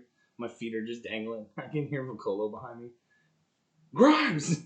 What? He's like, why would you jump like that? I was like, what do you mean? He's like, you're caught on the gun. I'm like, I look back, I'm legitimately like one of the handles on my pack is hanging off of the rear gun of the bird. Like, man, I was like, wow. Like, and mind you, I still don't know what's down there. Like, you guys are probably already out the bird. Like you said, you and Staff Sergeant jump. Like, you already know the suck. I don't know the suck yet, right? So he ends up like I could feel like it getting worse, and I guess Vocolo just pulled out his Vocolo strength and straight up picked my pack off the gun and dropped me. Probably 120 pounds at that point. And there's like there's no like, hey, I'm gonna pick you up, bud. I'm gonna put you down. Like, we're gonna do this by the number. No, he lifted and I fell. And all I remember was like I hit ground, I heard squish, and then pack right down on my shoulders. And I'm like about to fall. And then I'm like, what am I standing? I'm thinking it's a field full of poop. Like, we're in a country of farms. It was. Stuck there, freaking out. Everybody's jumping. Like, well, something's not right. Still don't know what's going on. Should have been a simple get off the bird, hook left, link up with y'all. I'm like, yep, nope, no, it was not. Stuck in the mud. There was no linking up whatsoever. No, it was a gaggle. Yeah, the link up was we were on about a 10 meter by 10 meter square, stuck. Some guys were stuck. I mean, in Vocolo's case, why don't you talk about that? You're off the bird, and then wasn't it like you almost tripped over Vocolo? I stepped on him. Right. But like I didn't know Vocolo was in a bat. So I couldn't see anything, dude. Like when you were down there, I don't know if you guys had, but like the mud was being shot up from the propellers. Oh, yeah. Like, we were falling, people were jumping, they were bumping into each other, people were falling, tripping on each other. I'm like trying to keep my balance, and I remember I stepped back, and it was hard, but it wasn't like ground hard, right? Like there was something, and I hear him gasping. He's like, "He's trying to help me." I was like, "What the heck?" And I'm trying to pull him up, and I remember when I pulled him, when I finally got his body to a point where it's like no more in the mud, that's when you heard that suction sound. Yeah. And you can hear the air finally getting under him so he can get up. And I don't know. I mean, we've talked about it. If nobody would have stepped in, he was face first. Like, it's not like he was I was on my back once when I fell back.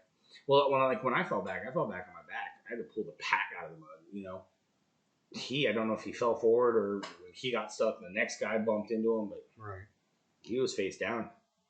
I'm like, and then I was just like, let's get up and go. I remember hearing you being like, we gotta go. Like, let's go. Get out of there. You know, you guys were good. Not everybody was good, but I was not good. Well, I mean, I think after like all is said and done, at least half of our weapons were Ineffective. they're not gonna fire until we In the get dark. some water in them, and it's pitch black out.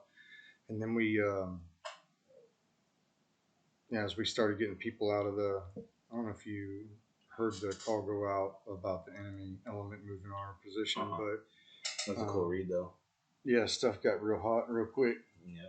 We got our arrows radio clacked, and it was the AC-130 that was circling, and they advised us, 2-2, you got enemy element moving on you from the north. He said they're moving hay bale to hay bale. And I remember looking to the north and seeing the big round hay bales, and sure enough, it was just like little rats scattered in the dark coming right at us. And I thought, oh my God, here we go, boys. And being that half of our weapons are ineffective at this point, that's a desperate situation, right? And so, got with Bacchus, right, Staff Sergeant, and they called in I believe they called in a Cobra section, and they were going to bring them right down on these guys, and we weren't going to have to fire around, which is comforting. And so the choppers pushed from the IP holding zone, and before they're cleared hot, I look out over the field and I see a firefly blinking on one of their chests, infrared firefly. And we had given infrared fireflies to the A&A that were going to support us, and they were supposed to link up with us, and that is not where they were supposed to be coming from. And they were supposed to have their IR fireflies on when they boarded the bird, right? And so, the abort goes out, the choppers go overhead like a movie, and we averted a international crisis in hour number 1. Fratricide. Do you remember going back there and realizing, like, if most of those birds would have went, 5 feet in any No, just our bird, because everybody else was good. Well, our bird, Yeah, if it would have went 5 feet in any other direction, it would have been smooth. Yeah, fact.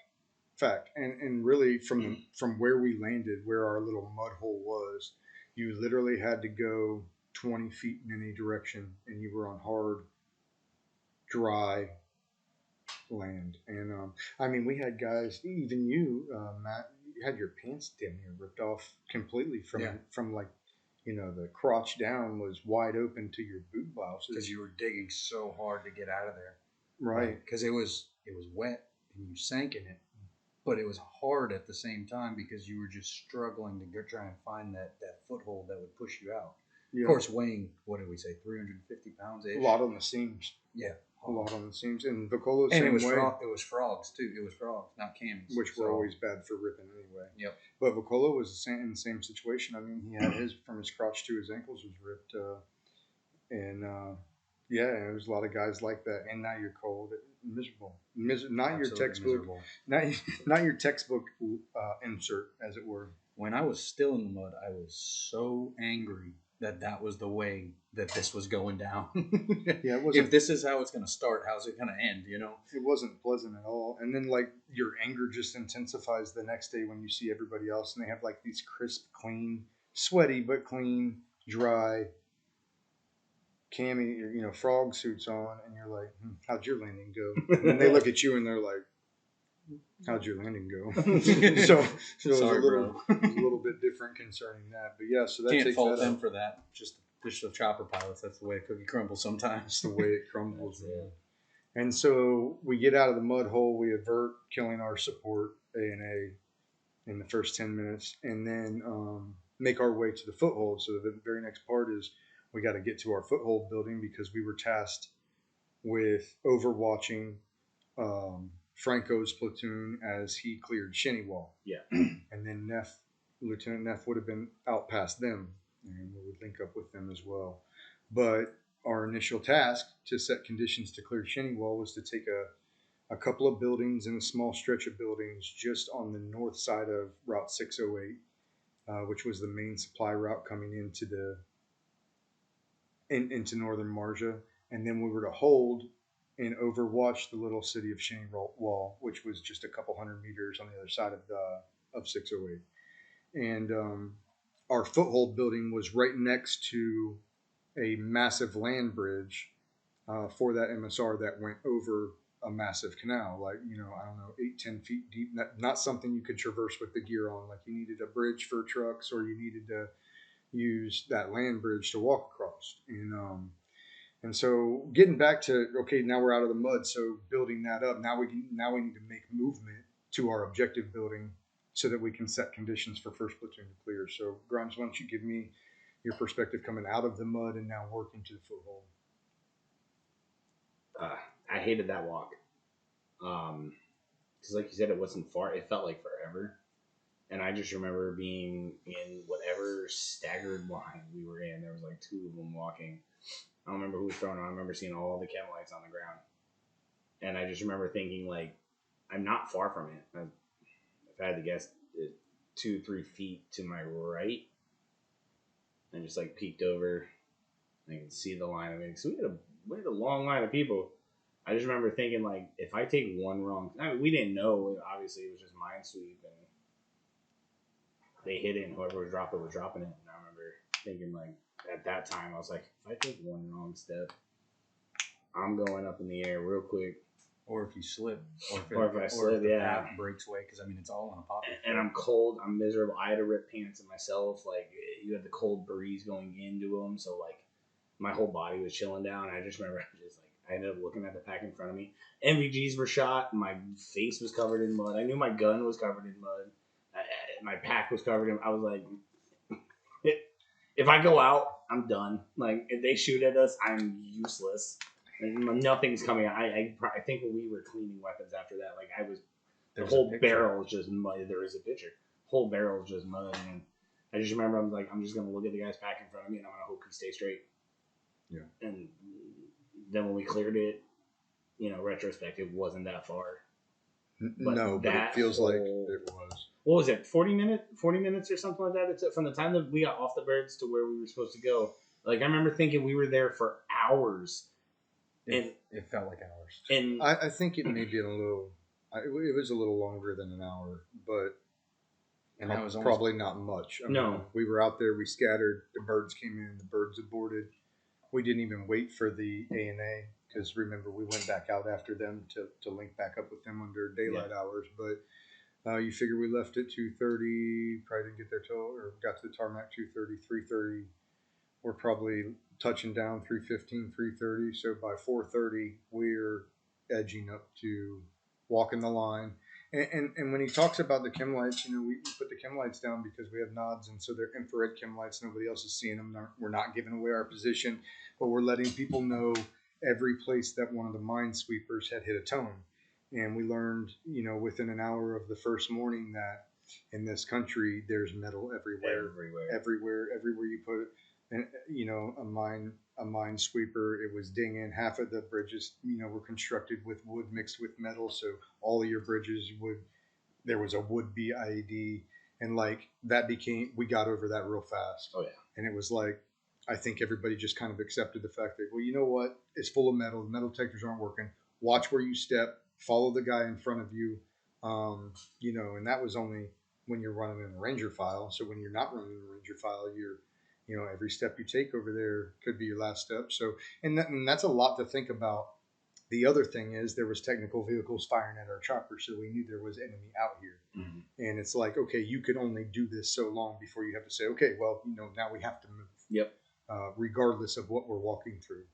And I think for the first few days on the ground, we didn't echelon in anything other than a Ranger file. I can't remember. There was no tactical column, even when we pushed, which we're going to get to, but even when we pushed from the target building across Med Objective 1 and then to the company CP, Ranger file.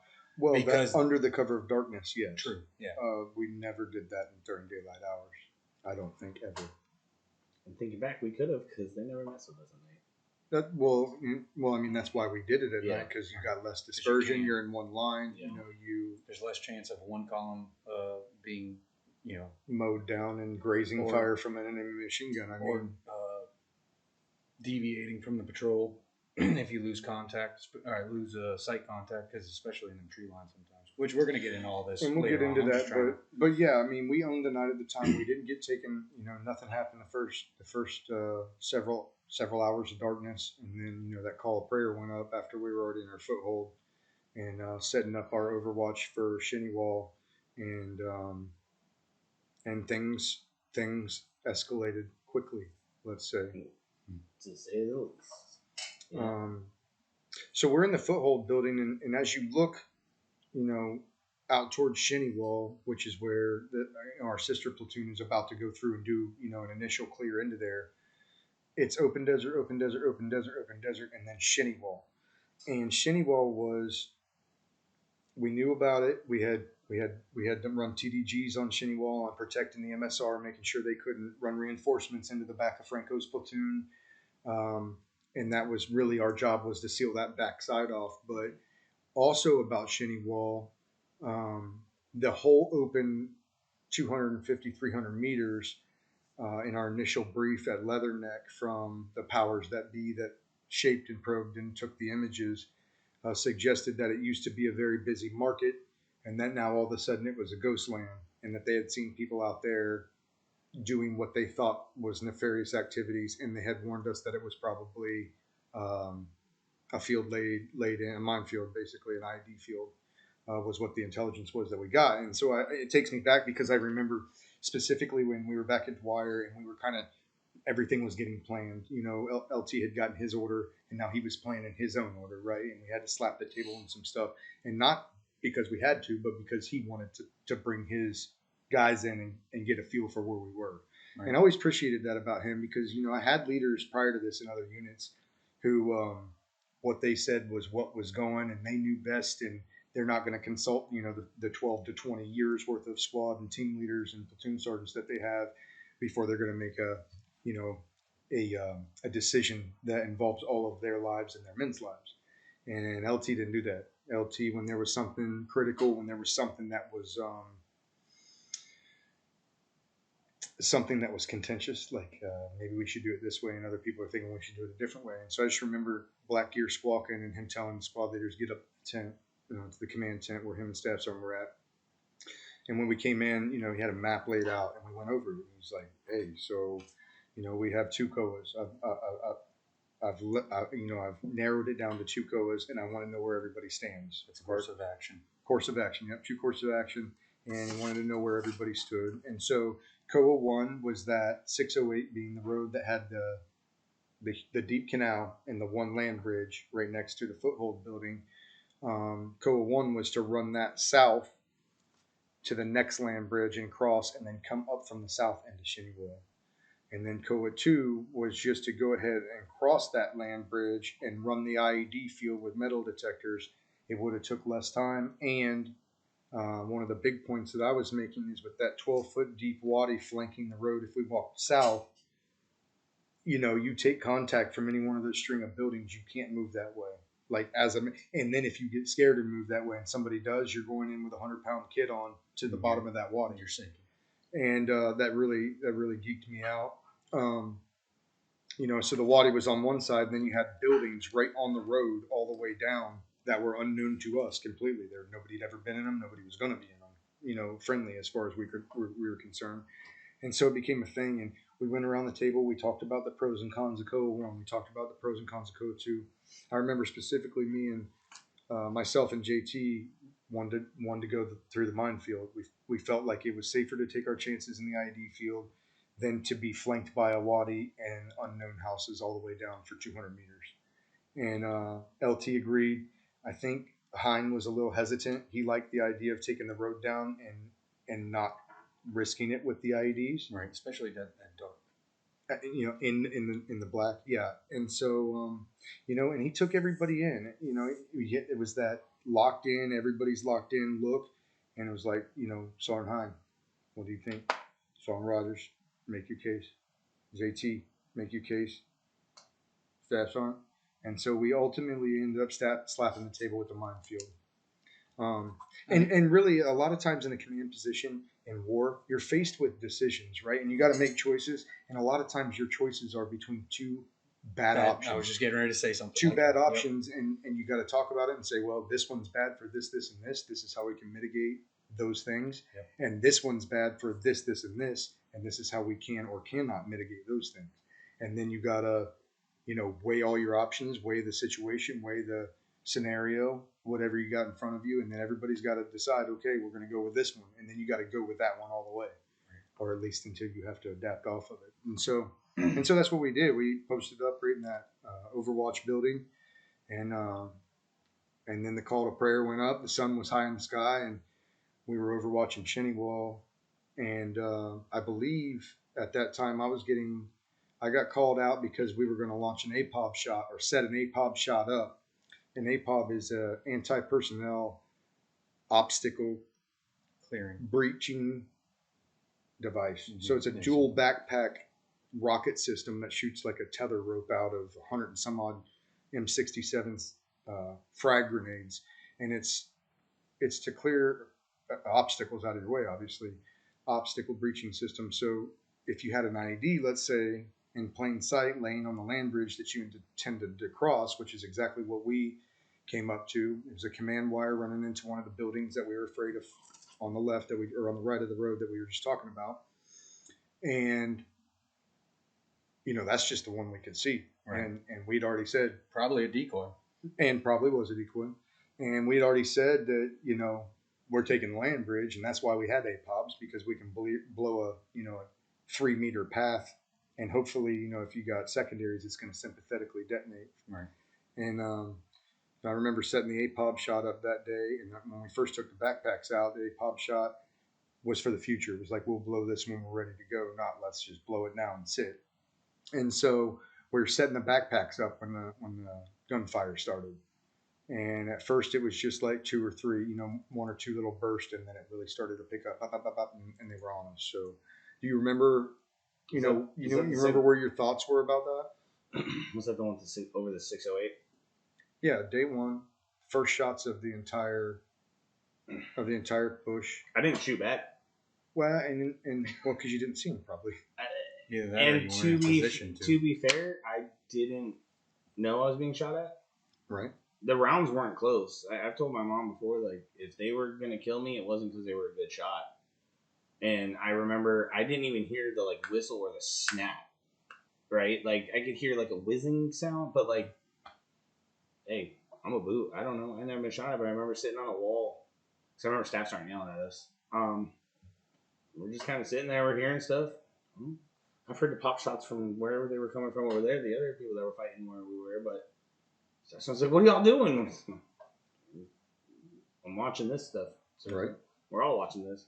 He's like, "You know, you're being shot at, right?" And I'm like, "Where?" You know, and he's like, "Shoot back!" And I just remember being like, "What am I shooting at?"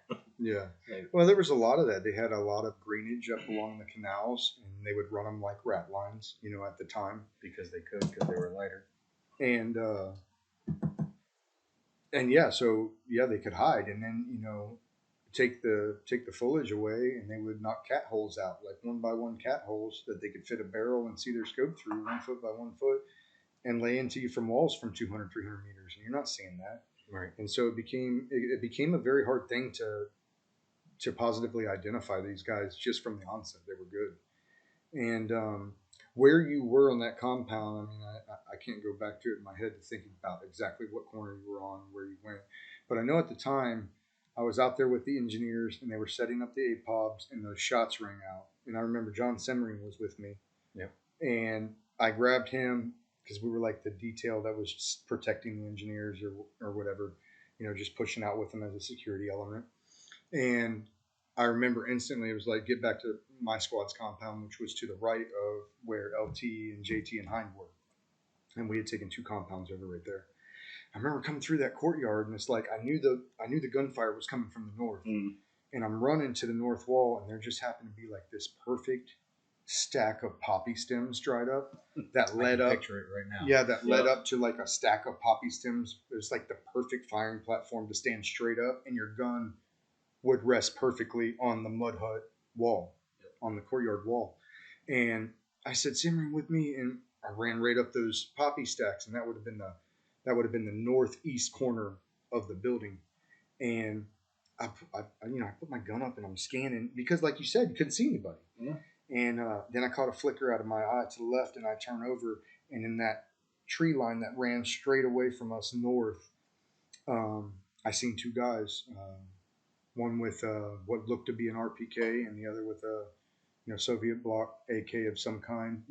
He was running, and I just knew instantly that that's where it came from. Boom, they're right there, and they're turning back to look at us, and now they know that they've been identified, and now they're trying to get back. I follow that up to the north, and you see a building full of guys all wearing black man jams on top of the roof, and I'm like, okay, we're in a shitty situation right now. And gunfire is still going off because these weren't the only guys. These are just guys that. And we're not the only ones being engaged at this point. Right. This is just the guys that are engaging us. I mean, the entire battle space erupted. I mean, you could hear gun runs going down for Harms and Franco's guys. Right. I think they were dropping bombs. And Lieutenant Neff was in a gunfight behind us with his guys, and it was crazy. Everything, they were just like, "Hey, you ready to hit the Marines?" They have all right, radios 1, 2, 3, yeah, and they hit us. And I remember getting up on that platform and following those guys up, and I'm like, I've decided, yes, you're bad now, and now I'm going to engage you. And so I put my RC, I put my stuff up, I get into my sight, and I thought they were about 300. So, I dope in at 300, and I let a rip go, and like 2 rounds, pop, pop, little rapid fire, two nice pair, and I watch him dive into the dirt, right at his feet, and like he looks and instantly brought it up to 4, pop, pop, and it come right into him. I didn't get him with both of them. Shouldn't be shooting controlled pairs at that range, but I gave him a couple just to make sure. Hello. And I remember seeing it pop, pop, pop, and I remember seeing his hip swing like it must have caught a girdle or something. And he went down, and I remember him grabbing for his gun. And as he grabbed for his gun, I plugged him, bop, bop, bop. And then he went down, and the guy beside him just kind of, suppression is putting the guy's buddies down, not a mass volume of fire. It works the same, right? Right. Or better. And so his buddy seen that, and then he grabbed his gun up, and he's trying to run. and simmering. And at the time, I had all of my mags, not all of them, but a good portion of them were like 2-to-1 tracer to not tracer, so that I could mark targets. Right. I was supposed to be firing. I didn't even think I would be firing that much. And then that changed. But so instantly, my guys in my squad, and they already knew this. This was standard operating procedure. They knew that I was going to mark with tracers. My team leaders would mark with tracers. No, that's a SOP throughout the Marine Corps. Yeah, everybody doesn't do it though. It was not in every I one of my units. So it's a good one though. So you guys out there, you leaders out there, leading Marines, understand that your weapon is your team, your weapon is your squad, and you need to direct those fires, when you're closing on the enemy, and that is a good way you can do it. Load 3-to-1 or 2-to-1 tracers so that, your squad, as soon as they see those tracers coming out, if they didn't hear the ad rack, if they didn't hear your attention, and you call out where we're firing, if for some reason they didn't know, they see those rounds coming in hot, going out hot, and they know, hey, that's my tracers, boom, and they snap. And so that's what Simmering did. I plugged the first guy, and Simmering followed those lines of tracers, I guess, and he got PID, and the next thing I know, he rips off like an 8-round burst, and it's a money shot, and this guy folds, boom, he goes down. And so then we turn our attention to the north, to the 8 guys. And I believe it's fuzzy for me. I know that they shot something at us. I don't know what it was. It was an RPG. Okay. I know they had mortar tubes back there too. But I'm pretty sure that day the RPG is what come whizzing over the compound. Yep. And when the RPG... Maybe it's the one I wrote about. Yeah, I think so. And when it came in, I was not out there with you. I was pointing the other way towards Shinnywall. Or I was just kind of roving the post kind of deal. Mm-hmm. Someone yelled RPG. Yeah. Okay. Cool. And the ANA RPG gunner. Earmuffs. The RPG the Taliban shot went straight over the compound. I don't even know where it landed. No danger. Right. He hears someone yell RPG. He doesn't even ask where to target it at. He just picks his up and fires a random one straight out the compound in the direction that the enemy might be pointing. Oh my God! There was no backblast area all clear, and he had a wall right behind him. And I thought at first that the RPG actually did land in our compound, but it was his backblast going off because he was that hot on that RPG. Right. So we got 7 laps out of that one. At least. I think one cat life. I'm pretty sure that's the RPG. I'm pretty sure that's when the earmuffs hit Scotty in his backblast, isn't it? Scotty Davis. There was a point where Scott got hit with his backblast where he just like let go of his weapon and everything, and he was so rocked, and we were like, everything was so shitty anyway, and he wasn't laughing anymore. I was like, oh my God, and I don't even remember what he said. He might have thrown his M4. I don't know what he did, but he hit, and maybe he thought he was in Elysium, and he was like, okay, it's over. But he was upset about it, and I actually took a backblast from earmuffs. Yeah, he was crazy with that RPG. Yeah, this guy, we called him earmuffs because, well, it was cold, so you never really knew why. But I think he thought that the earmuffs, literally cloth, camouflage earmuffs, not Palcons, not 3Ms, earmuffs. That's why we called him that. But I'm pretty sure he thought those earmuffs kept his ears safe from the RPG. Yeah, I think so too. Because he even wore them once it started getting hot. And that was weird. So we called him earmuffs. And anytime he was with us, you had to keep your eye on him. Because you don't yell RPG when an RPG's coming in because he's going to blast one off. If you yell RPG, that he thinks that is his cue to fire. He thinks that's his command. Yeah. Oh, really? Boom. Yep. And once again, cultural divide, lack of training, lack of situational awareness. So we do agree checking the backblast area is super important. Very important, and especially if you're the guy in the backblast area. Yeah. When somebody says, "Hey, backblast area all secure," and if you're back there, chances are you get about 3 to 5 seconds because if he doesn't see you, you're not supposed to be there anyway. It's your job to get out of it. So it's very important. We're going to talk about that. We are going to talk about that. Very important to get out of the backblast area. So, and all of us, I don't know about everybody individually in the squad, but I know that the 3 people sitting here got backblasted. You got backblasted, didn't you? First law rocket on day 4. Yeah. Day 3, day 4. Who shot that? I backblasted you? Kind of. Yeah. Okay. Well, I turned around the corner of the little building. hey, listen. So you're 2 for 2. When we're in combat and when we're in combat and we're not on a training range, and I don't have, to walk and hold your hand and let you know where you're going to be. I assume that the implicit communication and then the verbal communication of I'm about to shoot this rocket would suffice as to don't stand behind it. So and sometimes there was rounds coming down in very high volumes, and it wasn't like I had the time to turn around and make sure that you guys were out of my way. And that's my fault as a leader, but that's where it comes from. I'm not going to say I took it maybe like Grimes did, but I peeked around the corner and I heard backblast area all secure, and I was staring basically directly down the back end of that law rock, and I was like, I think I'm going to go ahead and roll this way. Yeah. But as I was doing that, you clacked it off, and I was rolling around the corner, and it felt like the entire building on the side of me went away. But it didn't. It didn't. So I was going to say what's depressing about it is, as bad as the backblast hurt and as money as all those shots were, they didn't do anything. Right. Those mud huts, man, it's insane. It's insane the amount of abuse they can take, and then the dust settles and they fire back out of it, and it's like, oh my god. Yeah, that country's definitely built for war. Thousands of years of that, and people said, yeah, that stucco and that drywall, that's for the birds. Right. Y'all die over here. You got 3-foot walls, thick, crazy. So here we are, getting some day one. We talked about your infill, our infill, but your perspective of the infill, and then so we have that firefight, and that firefight goes down. We drop 2 enemy.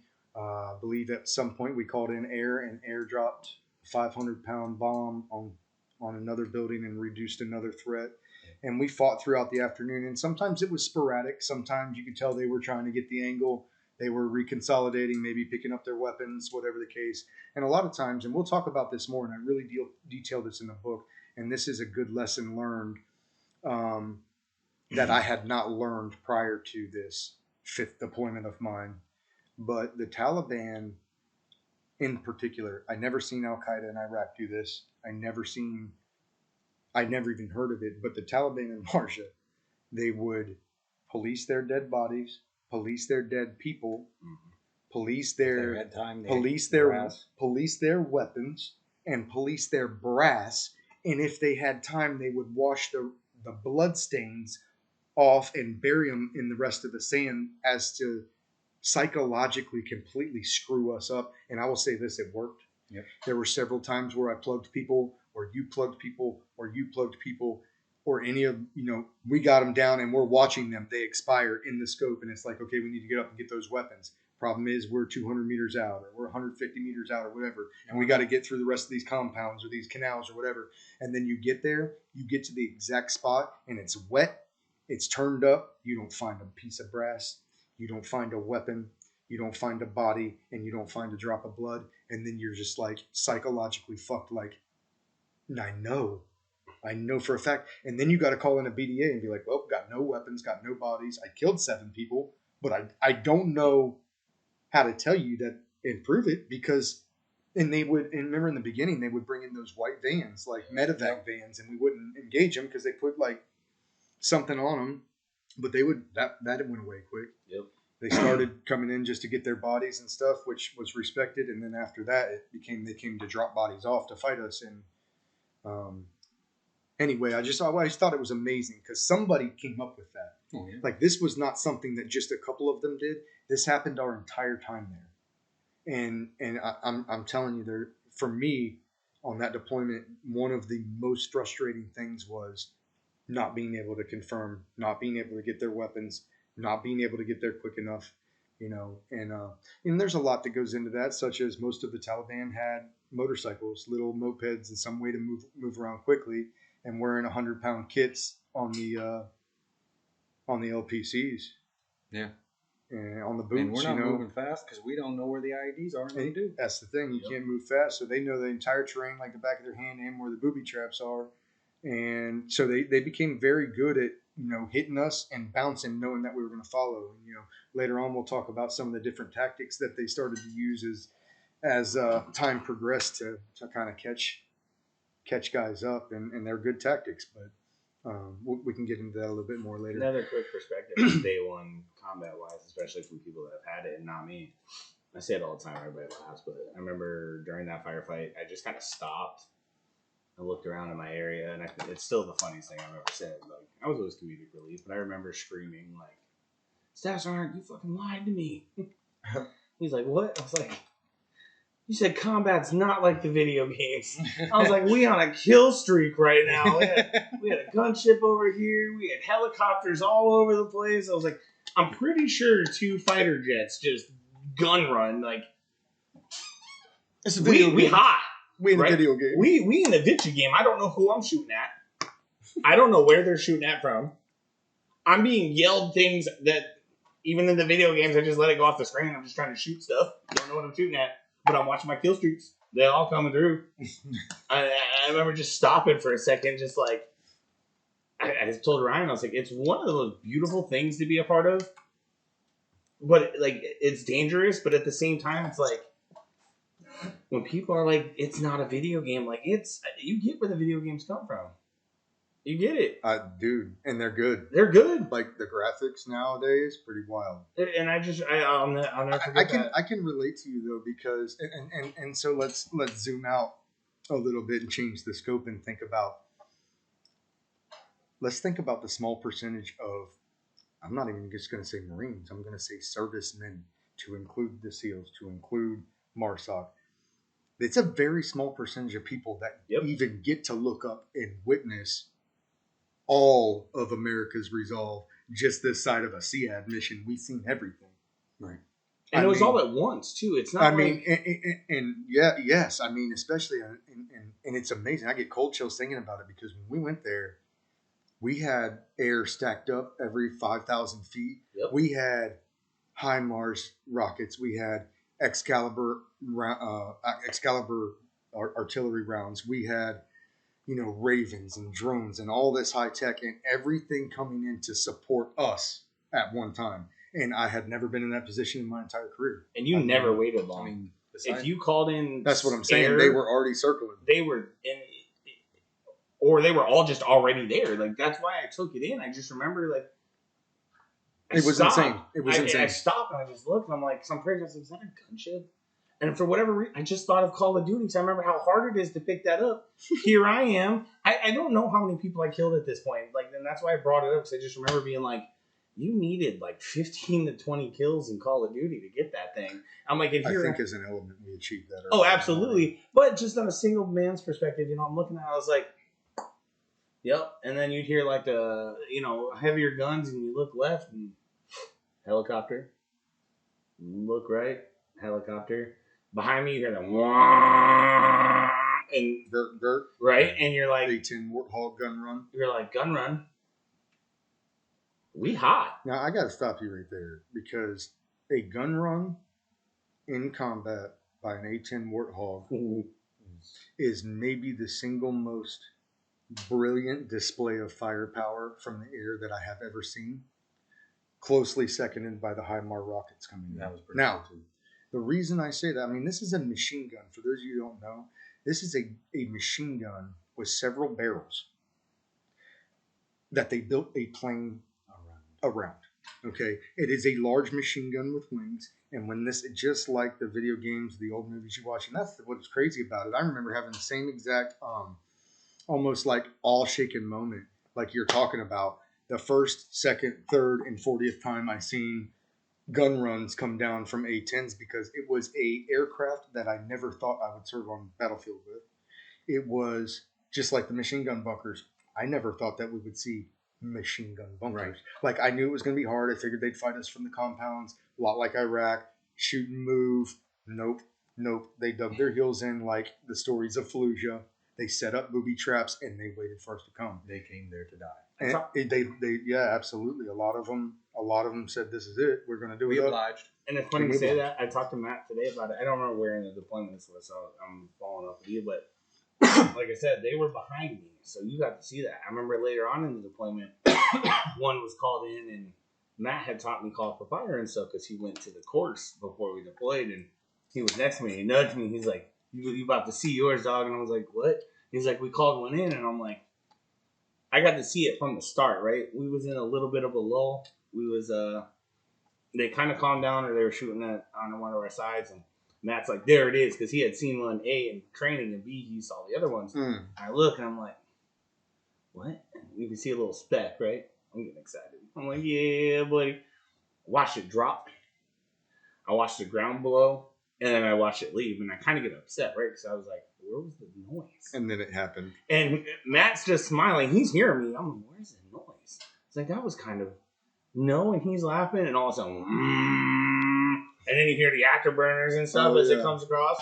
I was like, whoa, you know, so it really is one of the coolest things you'll ever see, ever. Oh, definitely. And what the afterburners, I forgot to mention that, but when that thing actually goes into its dive and it comes down, it sounds like the plane shuts off. I've never flown one, so I don't know. But what I do know is as it's diving, when that gun goes, you can like see it slowing the descent of the plane because it's got so much recoil pushing back on that aircraft. And then, you know, afterburners come on and they do like a nice bank. And as they're banking, you know, 20 flares come out of each side. And it's just beautiful. Like you said, it's just an awe-inspiring. It's like, oh my God, that just Did happened. I just witness that? That just happened. And it happened a lot there. And, and I'll tell you what, that's got to be one of the most terrifying planes to come down on them. I mean, because they're hearing that instantly. Maybe not the plane, but they're definitely hearing everything that's falling on them instantly. Definitely. And you just got to see that thing coming like, I mean, I couldn't imagine seeing an A-10 dive on me. Like, oh. I was mesmerized watching it. And, like, I'm not the one being targeted. And I'm like, oh, man. You know, and it's you're that right, sound, too. It's that burt that it just rumbles the entire battle space. And it's a lot like the gal on the bottom of the Cobras. Yeah. Because we had those supporting us too at very, very close range. And nothing sounds like it. There's not a single anything with it's paralyzing the first time you hear it, especially if you don't know where it's coming from. And you don't know anything about birds like that. Oh, Planes, there's nothing like it. I always like the release of a Hellfire. It just gave me a little smile and a little warm and fuzzy in my stomach. Very distinct sound. It is. When that rocket detaches from a drone. Right. Or the Cobra. Love it. Or the Cobra. Love it. Okay, so now we're to the APOB shot. It's the sun is falling. We fought all day. We're all smoked, and we get the command to get back out there and set the APOB shot up. We know there's one IED. We think there's two. I believe LT and another element looped around the front door of where the command wire was running into, and there was nothing in the compound but a chair, a battery, and a wire. And so whoever that trigger man was, probably when them birds started to descend into the poppy fields behind him, he's like, no way, dude. Sir. I don't know what that is, but they didn't say that in teaching.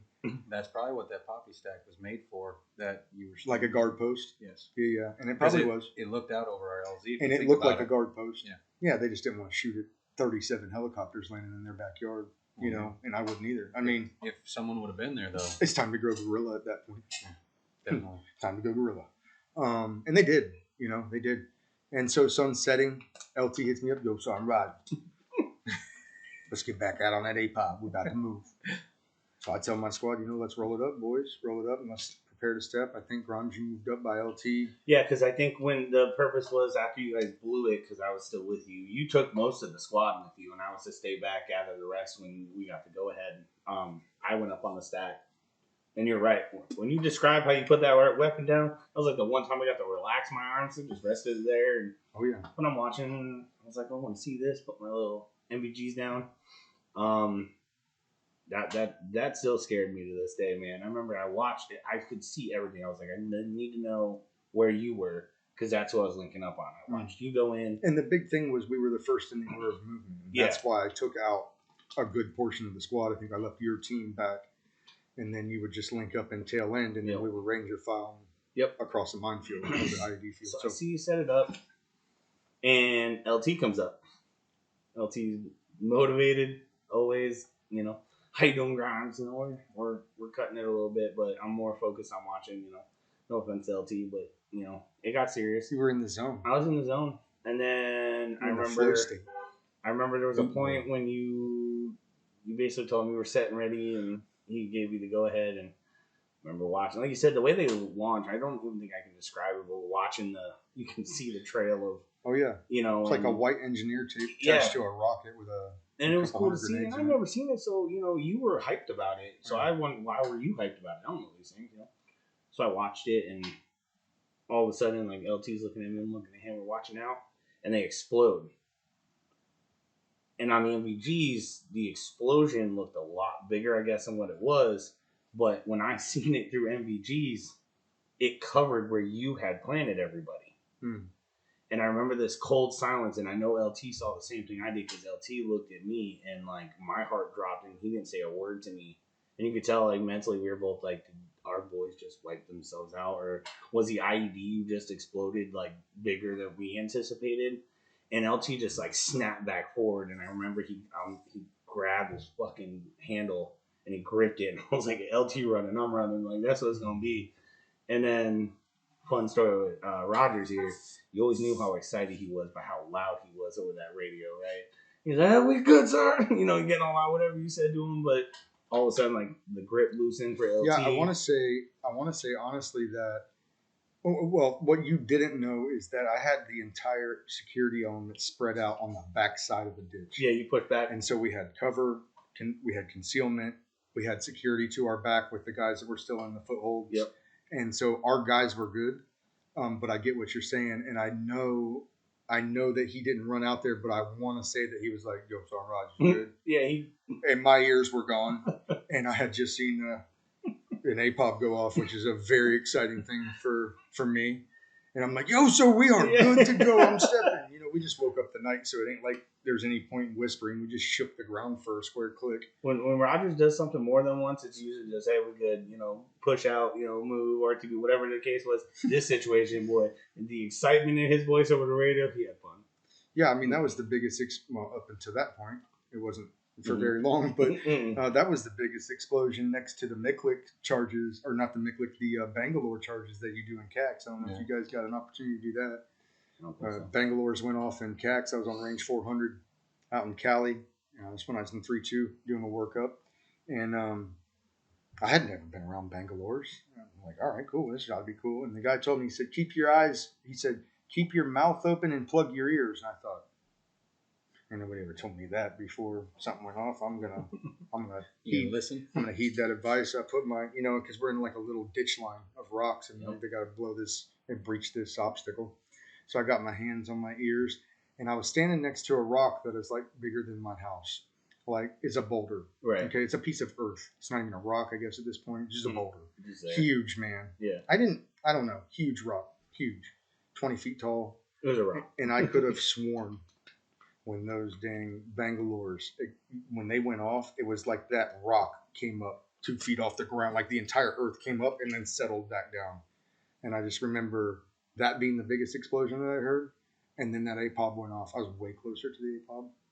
So that has something to do. And it was scary. And it sympathetically detonated 2 IEDs. Seriously close to that thing. Yeah. Seriously close. It rocked too, even from I remember when it went off, like the concussion. Oh, yeah. I remember, I guess it felt the same as rock. I thought I was kind of leaving the like ground. It feels like you come up, and it's probably overpressure and a lot to do with it and the way everything looks when it displaces, but it feels like everything comes off the planet. Yeah, that thing was wild. Yeah, and so boom, that goes off. We're good. We're moving. And here's a little scary story. Maybe one from the book. I'm running second in that Ranger file, right behind Wetzel. And when I say right behind Wetzel, I mean if he goes, I'm gone, because I'm on his back with my M4 covering him as he's sweeping. Yeah. At this point, it's pitch black out, which was nice. There wasn't much ambient light that night, and you felt a little better. We could see. We were under the impression, at least at that time, that absolutely they were not fighting us at night, and but we were ready. It wasn't like a complacent thing. Well, so as we're if they were going to fight us at night. Well, we didn't know if they were, but when the sun faded down, the fighting subsided. Yeah, so it's like, okay, maybe not. And I know we weren't sure because as we were going, I'm covering him for this whole 250-meter evolution, right on his ass, holding. And I know we got like halfway through that evolution, maybe not even halfway, and we were moving, and I could feel, and it was dark. Remember, so even the loom for our NVGs wasn't great that night. And I remember looking over and feeling like the presence of something. And as soon as I felt it, Wetzel felt it, and he froze. Boom. He locked in, and he didn't move. And I just I remember how I did it. I think I just tapped him and eased my M4 up, and I said, "I'm going white light, stand by," because you couldn't see anything. It was that dark, and boom, I flick my floodlight on, and it's a mud pillar. And both of us are like ready to gun this mud pillar down, like, we kind of laughed. You were scared. No, you were scared. You know? Sounds right. And then we had to push. And so, You was both scared. Oh, we were both scared. We were both correct in saying that. And so it felt like forever. It was only a couple, 300 meters, few hundred meters that we had to move, but it felt like forever because you were on that intensity level every single step. And I remember the sand was frosted over because it was so cold. And so there was no being quiet. Like you were crunching like hard ice at every step you took. Times 50. Right. Or more because we had all of our attachments at that point. And so we're making our way. And then finally we link up with the CP. We do our link up procedures and we come in. And I remember as I'm walking up, we're maybe 50 meters out and I could see those 240s posted up on the roof. And instantly I just had that warm and fuzzy, like, all right, day one, I'm under cover of heavy guns. We're done.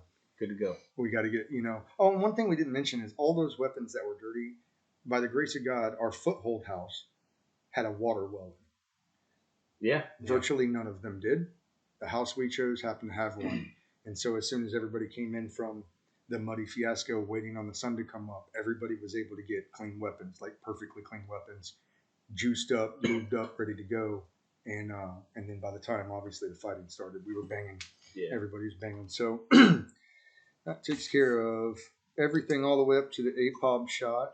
And this is a fun thing that I always like to talk with Grimes about because when I first picked up the squad, I remember briefing you on my expectations brief, and then I gave you what you could expect from me. And what I told you was I will never lie to you. So don't ask a question that you don't want an honest answer from. But I'll always give you the option. And everybody would kind of snicker. Well, Grimes took that to heart, and he is the comedic relief of the squad for sure throughout, the whole deployment, the entire deployment, and then ever since then. But he would always come up to me in bad situations and be like, "Yo, Sergeant, we gonna make it out of here?" Okay. And I'd be like, "Grimes, you want the truth or the lie?" And he'd be like, "Lie to me, Sergeant." Always. And I'd be like, "Yeah, we're gonna be good." You know what I mean? And he knew what I was saying, and it was just our way of breaking the ice. But that night, if you would ask me, are we going to be all right? As soon as we were under those machine guns, I felt like we had a successful day.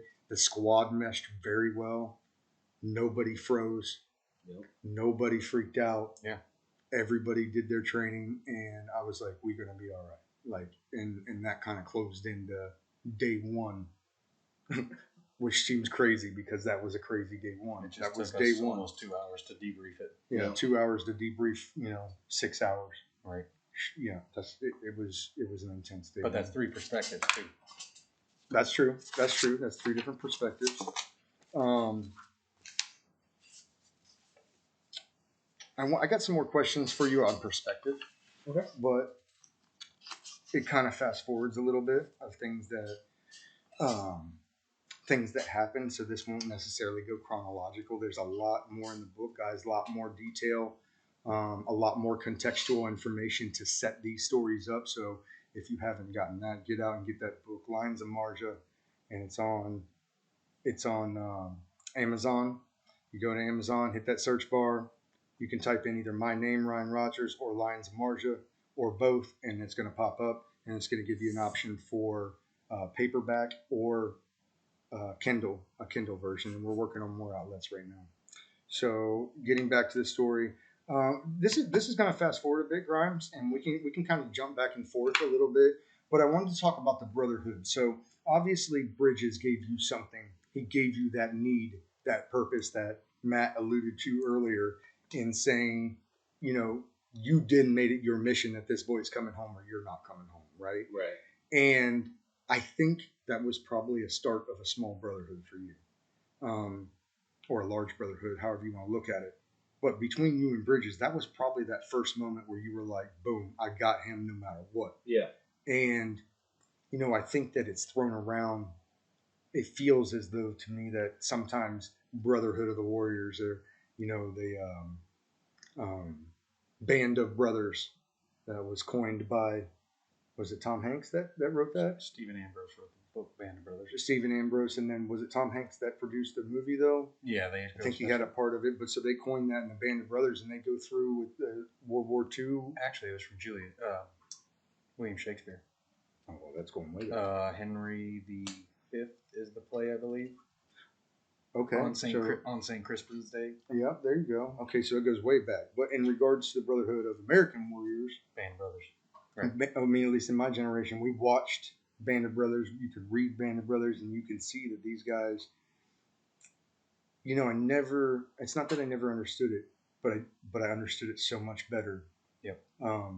When I went through terrible things with you guys. So, and that brotherhood starts, and I just want to kind of get your perspective of it, because the first time it hit me was several days into the push. We hadn't lost anybody yet, but we were running water from the Alamo after a failed water drop because rockets came up at our resupply choppers.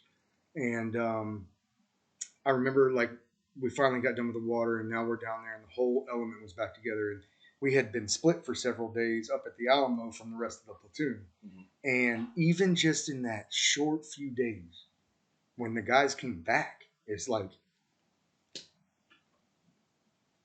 just like a reunion, And I remember being up on that. I was up on the roof with Herbie, and we were smoking a Newport, talking. And I got to see him, and, even him, and we brothers, but we knew we was always going to come home together. It had to happen that way. Give him a hug, like, damn, dude, this is some shit, And you look down and you see the guys that had never been there before. They had no experience, no nothing. And it was like Grimes and Knuckles. It was maybe Pritchard. Mm-hmm. And it's just a couple of the guys that you knew were really good friends beforehand. And they joshed around and they did their thing.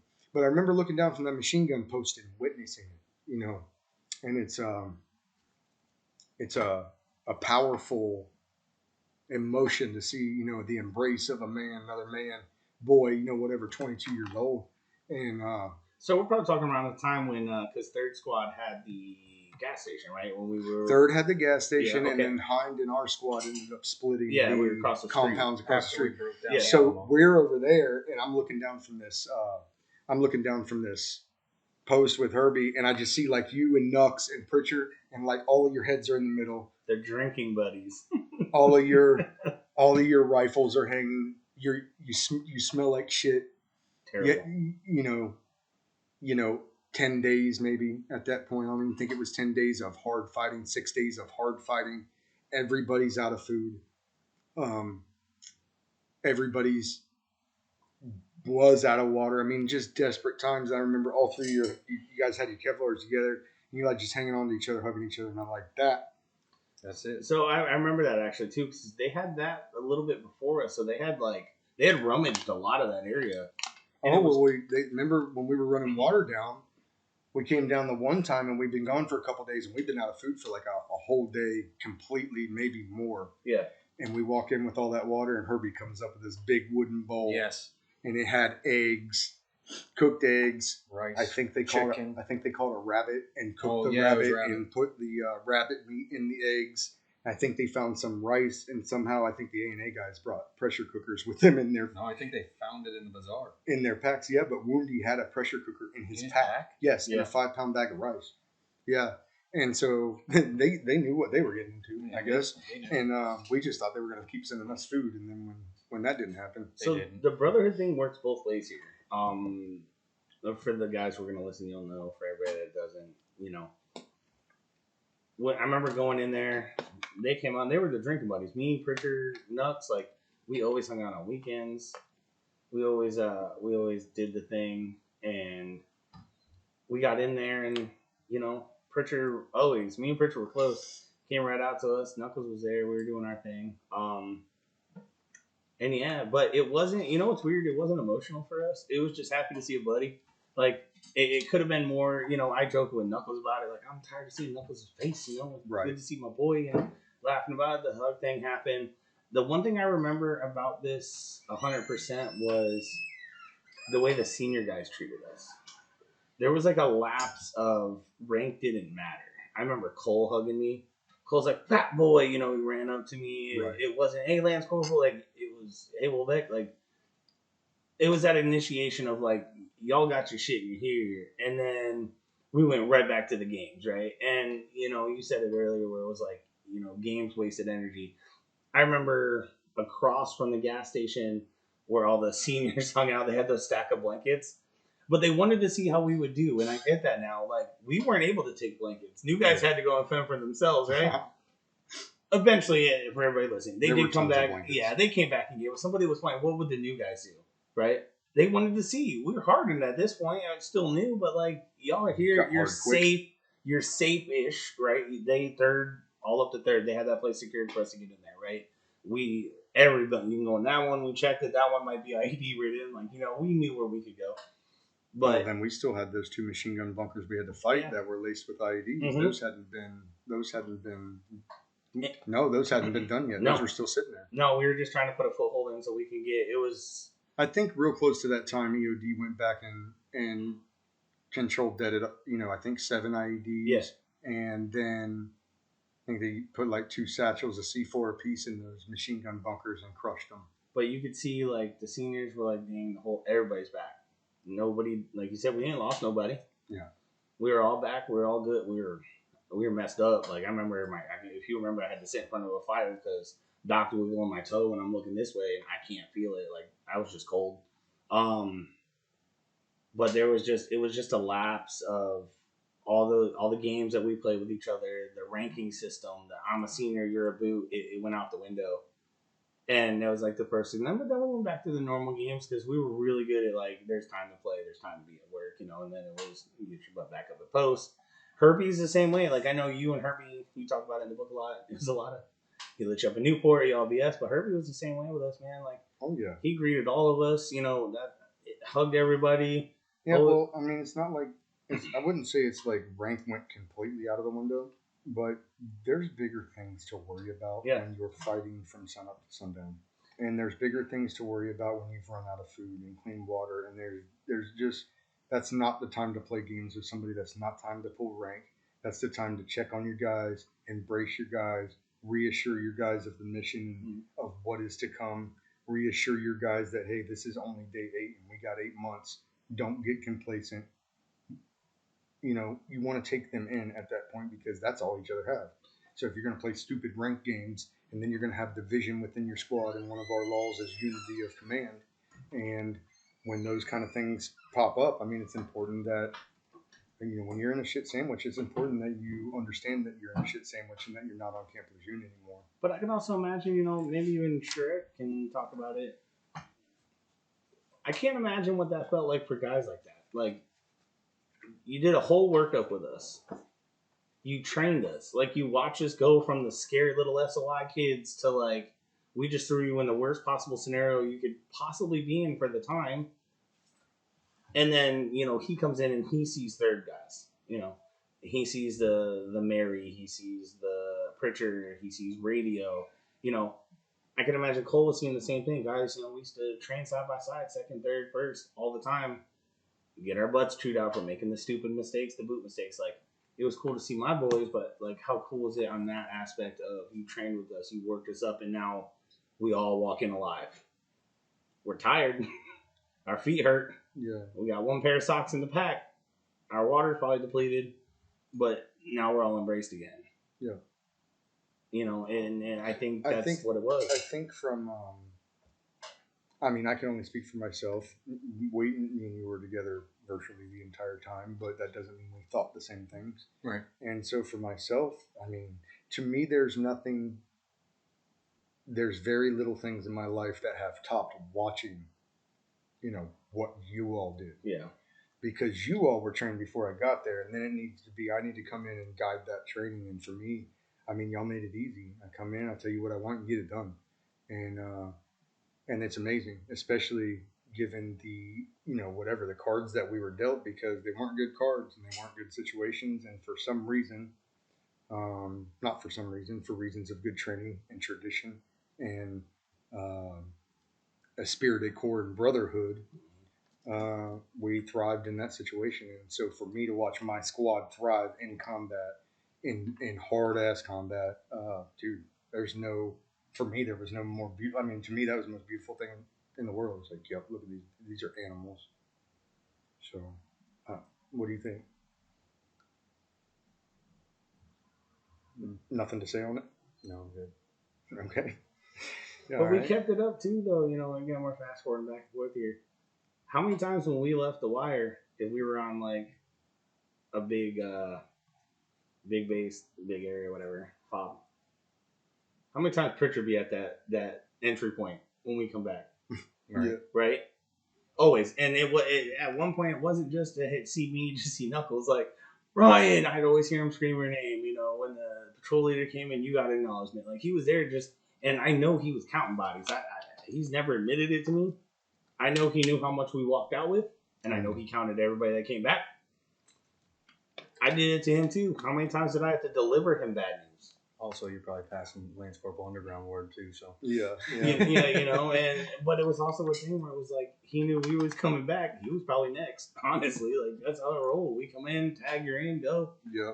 And if I wasn't on post, I'd always try to get post down at the entry point. I'm always trying to holler at Pritchard. That was my boy, Yeah. But he was third. And that all of that stuff is just reinforcing that brotherhood. It's like you're going out there and putting yourself on post because you want to see your guys come back. You're waiting on them to come back and things of that nature. So that just really speaks to really speaks to that whole group. Pritchard used to always tell me, man, every time we left, you better not die. Mm. That was his. Obviously, we give hugs, say I love yous, all that stuff, but Don't die. Don't die. Don't die. And then, you'd mess with him. Well, what if I do? I'll kill you. Roger. Got it. Tracking, Even if you're dead, I'll still kill you. Yeah, but a lot of people Figure it out. just don't. And, So we're going to fast forward in the book a little bit from where we are and talk about February 21st and building up February 21st's mission. Essentially, we're down there scavenging for food, doing our thing.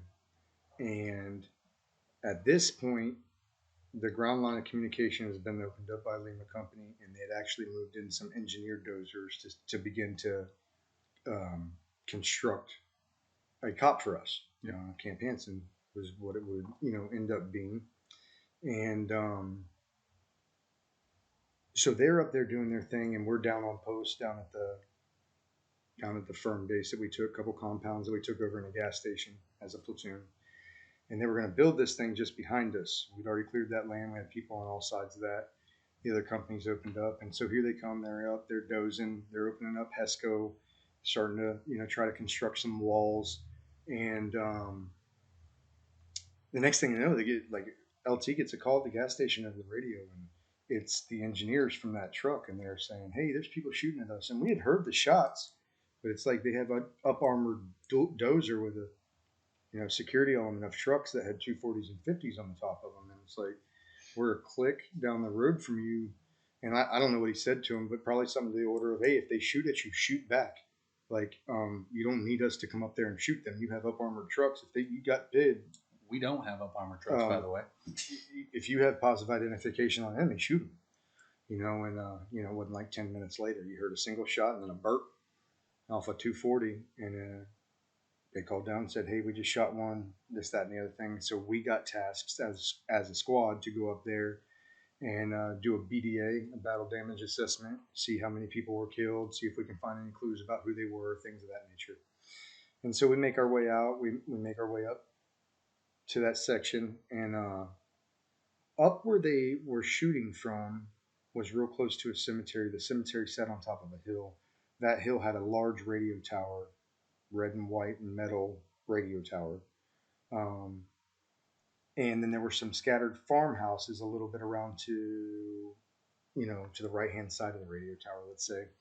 And it was in those compounds that the guy came up, and according to the engineers, he had a weapon. He pulled the trigger. They hit him with a burst. He went down. And so we make our way up there, and sure enough, he's sitting there. He had like that tight-cut green vest on, just like the rest of them had the day before. And a long dish dash, and he was gone. He was expired. And So I tapped his eyes, did dead check, make sure he was gone, see if we had any intel, start to scatter out and kind of canvass the area a bit. And our interpreter the guys brought me the interpreter and a local. Some of the locals were crying. Obviously, they were scared. And so we started asking them, where's the Taliban? How this happened? Just getting a basic rundown of the sequence of events as they seen them. And she just ever so politely told me, that he wasn't the Taliban. He wasn't the Taliban. You could tell she was getting more mad as she was trying to say he's just a farmer. And as time progresses, she was getting very mad. And so finally, it's like, just tell me where the Taliban is. I know what you're doing. And she wouldn't do it. And so we were all standing there. I think I was talking with Matt at the time about how jacked up the situation was. And once again, you couldn't find a weapon. You couldn't find any casings from them. And but he was still there. But we were able to get up there quick that time, though, Right. real fast. And then she makes the motion. While we were talking about what we should do, where we should go next, she makes a motion down to this little village down the hill from the cemetery and says, that's the Taliban. If you go there, you aren't coming out of there. Right. And I remember that. Yeah, I remember Wrong. Tank. Yeah, I remember Tank telling us, hey, that's what she just said. Our interpreter Tank, about 90 pounds soaking wet with a kid on, and we called him Tank. He loved it. And he came up and he said, hey, she's saying that that village. So you get to the military crest and we look down, and the entire village is flying black banners. And we come to find out that any grave site or any door that had a black banner on it typically meant that those were not very friendly to Marines. And so, like Roger that. So when you tell a Marine, don't go down there because you won't come out of there, and they're there to clear the area anyway, Tracking. what are they going to do? So I go back We're to going. LT. I meet him at the gas station and start to debrief him on what I seen, what I found, what was said. And the mission got planned. Okay, we're going to go in there. We can't have them in our back door. They can't get up on the high ground on that cemetery overlooking the camp and shooting at these guys or shooting down into our camp. We've got to go secure that area. And so we made the mission. And then the next day, that was the 20th, and the next day was the 21st. And that was a mission where our platoon realized that we were not invincible anymore. Yep. What do you got? What do you remember from, let's say, what do you remember from the 21st, beginning when you wake up, beginning when you know what we're doing? Starting was normal. You were very good with, if you could allot it, get your chow, fill up on water. But there was always, regardless if we had time, make it quick. Roger tracking. I didn't eat much. I tried, but I just never was hungry. Got my stuff together. I remember finding out we were going with first. So I linked up with Hanson. I want to say Daryl was there. Daryl was still there, but Daryl was sick, remember? Yeah. He had got a nick on his shin that turned into cellulitis. Yeah, he got. So he was there still. Yeah. We had already been debriefed. It was basically, we're just going to go support each other. We're going to, clear the village, house to house if we needed to, whatever it was. A lot of it I remember being told just be flexible with what we're telling you right now, because we really didn't know the village. So from what I remember, outside of this information, kind of what we're looking at on maps, it was very be flexible. Grimes, Colo was still there with us. No. All right, yeah. So I was running the saw then. Yeah, that's right. Okay, so Saw a team later. Lance Corporal. And it was funny because that's why he always used to tell me be flexible, because he was like, you're going to be used a lot to implement that weapon, so implement it, but at the same time, keep the guys in check. But at the same time, if we need to throw you in hey, we need some leader to lead, I was a multi-tool. Track it, whatever. If you told me to jump, I jumped. Well, not today. And not very high back then. Not very high back then. Vertical leap has struggled since then, huh? It's always struggled. Always. I met up with him. We chit-chatted, and for those who remember Hanson, motivated ass dude, hugged me. I said something to him, and I don't remember what it was, but I know it was one of my usuals. You know, I lived with Hanson. He's my roommate, knew his parents, knew his sister, everybody. Said something that annoyed him, and he just grabbed me. It's like, I love you, man. I'm like, love you. Last words I ever said to him. Yeah. To this day. I remember going out there, just whatever. It was stupid. There was so much going on, and you explained it best like a month ago. It was so big when you got there in terms of how many houses and buildings. It's hard to remember specifics. I remember thinking like the Lost Marine plan. Right. We definitely bit off more than we could chew with a half a platoon. Right. Like, and it was pretty legit. Yeah, like, it was house to house, you know, field to field, you know, but just being in there, it was total chaos. The Makowitz part, he heard pop shots in a building. He was about to frag it. We got Marines in there, but it wasn't his fault. It was big, you know, you say it all the time. And it was very confusing, the way it was routed. And we were so spread out.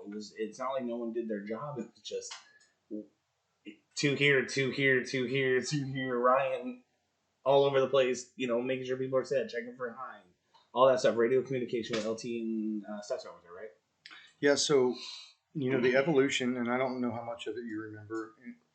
Nope. I don't know how much you remember, but it was so smooth. It was eerie, but it was smooth. We left that day. We worked up out of the bazaar, broke into the fields. Hind was to our right flank, a couple 100 meters, maybe 300 meters or so. And we just kind of traveled and overwatched up. And then once we got up, we were up, but his elevation didn't change because we were going the hill and he was going the bottom of the hill off the side. Yeah, he was off to the right a little bit. Correct. And then and we made our way into a large building. It was a large, very large building, almost at the crest of where the hill was going to start going down into the building or down into the village. And there was no gunfire. No. Everybody was moving fluently.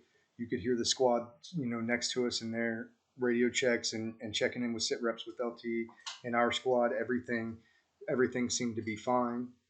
And then we made entry into the building. You guys got all the mams out.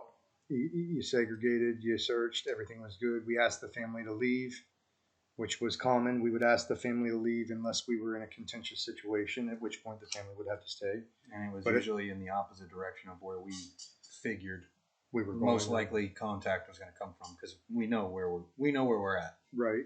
And we knew where we had friendlies. So we had friendlies to the back. We would send them away. Right. You know, we're sorry. We would do it, you know, generally politely, as long as there was no, you know, animosity felt or crazy eyes looking at you. They had the eyes. They all hated us. I remember that. Most of them were pretty bad. And, you know, that the ones that weren't bad left. They went nomadic. They coiled up for a month and waited for the fighting to be over. So generally everybody we came in contact with in those first 25 days was there to fight us. Yes. And but maybe not this family, because we didn't get hit by them. They left. We popped tall to the roofs. We're kind of checking things out, and then it was like, okay, things are good. Let's go ahead and make our way up outside of this, and we'll go ahead to start the descent down into this interconnected village. And this interconnected village must have had, you know, I don't know, it was a good amount of compounds, maybe 80 different compounds, but some of them interconnected in a way that you never had to go outside of a courtyard wall to get into the next and into the next and into the next compounds.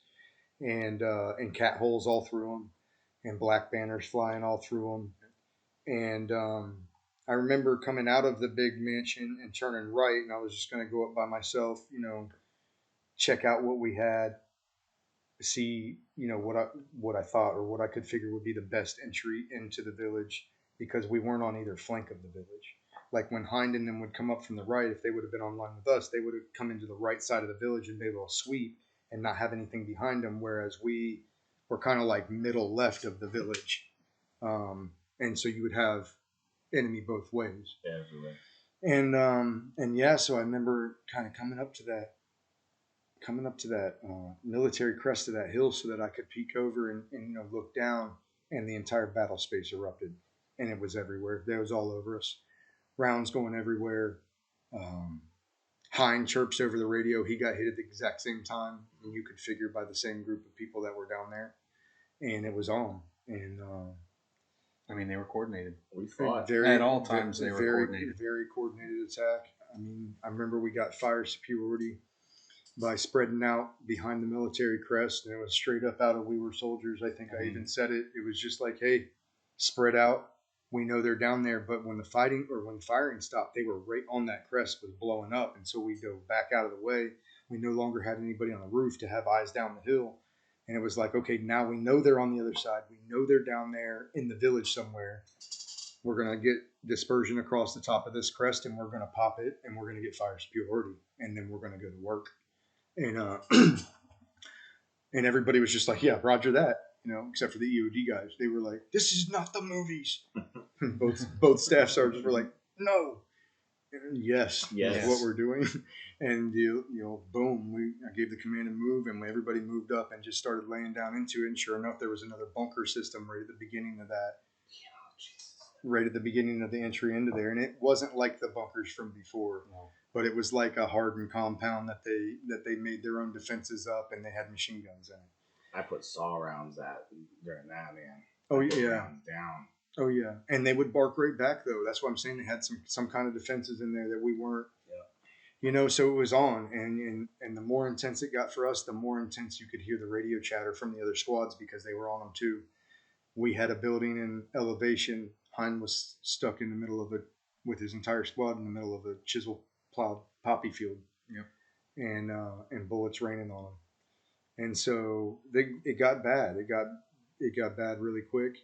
I knew that what we needed to do was get fire superiority. We had LT with us. Staff Sergeant Wright was with Hein's group moving through the field.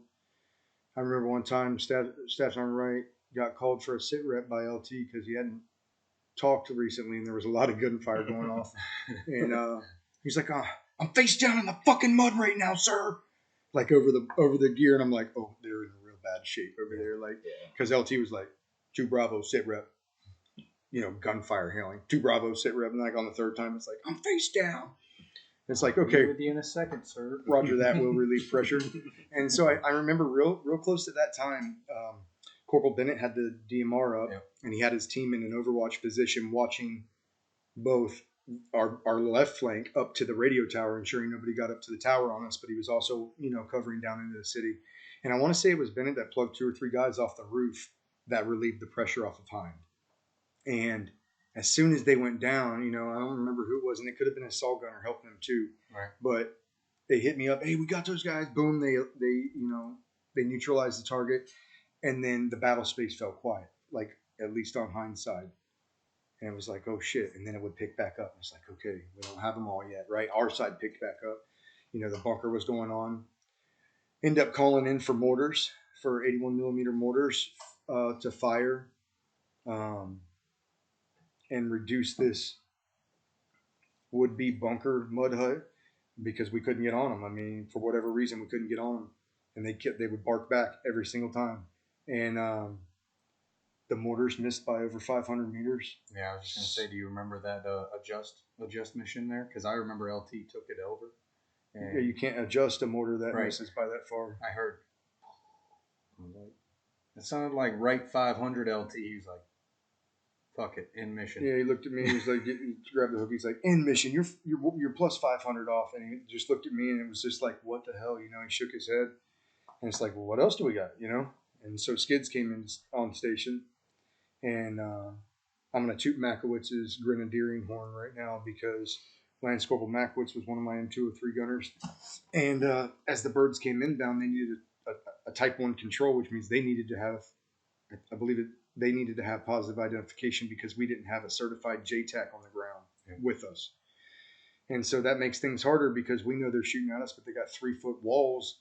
And I don't know if their FLIRs are going to see that. And then that day they didn't. Makowitz pulls up. I'm trying to walk these guys on.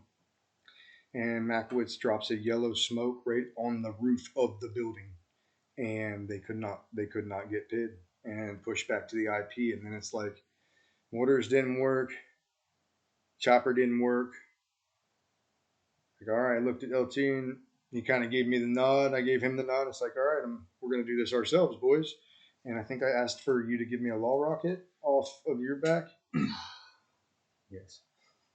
Okay, so there's a little animosity when we talk about law rockets with Matt because. Just between me and you. Right. Well, there might be some with. There's somebody else here that this particular day. So, okay, here's what I'll say about the law rockets. In the beginning of the push, you carried one, I carried one. No, I had the one. You had the one. And then we were fighting mutually supporting machine gun bunkers. Yeah, which we'll get to in a later episode. And I got it from you to engage those bunkers. Which we kind of had a little spat there for a second in the middle of the. Matt gets a little irritated that I took his law and shot it on that day. And then this day, we was in the fight, and I'm like, dude, I've already shot one, and it was a money hit. We can't risk this. We only have one. Give me your law. And he was real upset about that, and he wanted to shoot the law. Yeah, I did, because I carried it, and then as soon as you... That was an ISAR. I know you have a... you have a story about this, but I specifically remember you saying, after you shot it, we have to carry the tube away. He said, Shred, here's the tube. And I was like, yeah, I don't know what you want me to do with that because I'm not fucking carrying it. If I don't shoot it, I don't carry it. Yeah, so a little animosity. I mean, I'm not mad. But, I'm not mad either. I mean, at least you didn't shoot it and miss because then you'd never hear the end of it. Yeah, that would have been way worse. We might not be bros right now. That would have been way worse. Yeah, so... Hey, it got shot. It hit target. That's all that matters in the end. Yeah. And so he hands me the law, disgruntled. And I don't know where he went after that. I don't know if he went behind me or... I went and pulled rear security for a little bit. Pulled rear security after handing me a law rocket. And so I snapped had to walk away. Yeah. I snapped the law open. You know, I take that millisecond to clear my head and give myself a 1, 2, 3 go, which is a lot of times what I would do when I was afraid. It was like, nope, 1, 2, 3, you got to do it. And popped a military crest and it was an easy shot, just straight down, not far, let her fly, and boom, it hit where it was supposed to hit, and it stifled the fire. Like, okay, turn back to the battle space. Now, the threat that we know about that was on Hind is reduced, or at least neutralized. They've stopped firing. Then our side picked up. We've reduced that. And so at this point, it's like, okay, we feel like we got, we at least got control of the situation a little bit better than what we had a few minutes ago. Right. And then it was like I distinctly remember just kind of looking at the battle space, and I'm waiting to hear where's the next round's coming from. Right. Waiting. What seemed like forever was probably less than a minute. Smoke still smoldering after the wall shot, and I radioed Hind, and I was like, Hind, Rogers, you're good to move. And I remember specifically he came back and said, are you sure? And you can never be sure in combat. Let's just be honest with each other. You're working off of incomplete information. Let's say that always. Your job is to make the best decisions giving the incomplete information that you have available. And the information that we had was that the battlefield just went silent after we reduced 2 known enemy threats. And now I'm waiting, and I'm waiting, and I'm waiting. I said, yeah, I'm sure you're good. Push. And then he pushed. And so they were in an open chisel plowed poppy field, and they push. And I think that 2/3 of their element was still in the open when machine guns opened up again, or at least one machine gun opened up again. And they ended up hitting Matthias on his echelon to the compound.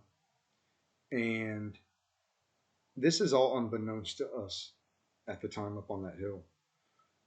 We knew that we knew that the contact opened back up. But that didn't come over the net that anybody got hit, I don't believe. If I remember correctly. Well, at first, no. We just knew they were back in contact. And I was literally getting ready to lead the squad down over the hill for us. And I remember the last thing I heard before, like, because I'd already told you, hey, Bennett, you're staying up here, overwatch with the Sir. Sir's going to pick you up. Shred, me and you, we're moving straight down to that building. to the right of the law rocket, and we're making entry and we're clearing this bitch. Yep. And just as I said that, I heard green gear over my right shoulder on E-Man's flak start to cackle, and they're calling in a fallen angel. Right. And a fallen angel was the call sign that we would give a Marine or a friendly coalition force when they had been killed in action. And I remember looking at LT and saying, "Who is it? Is that Hind?" Because just prior to that, before the gunfire stopped the first time, Hind had been shot through his drop pouch, which ignited a smoke grenade. The purple smoke. Ignited a smoke grenade inside of his drop pouch and burned him. And he thought he was hit that time. To bring a little light to that situation, in the workup, Hein was always first squad leader, and he was kind of like the old salt of the platoon, kind of. Yeah. And anytime anyone would ask him something that he didn't know, the response was purple. So how fitting on the field of battle, you get a purple smoke grenade shot, and you look like a purple Grimace from McDonald's when he got done.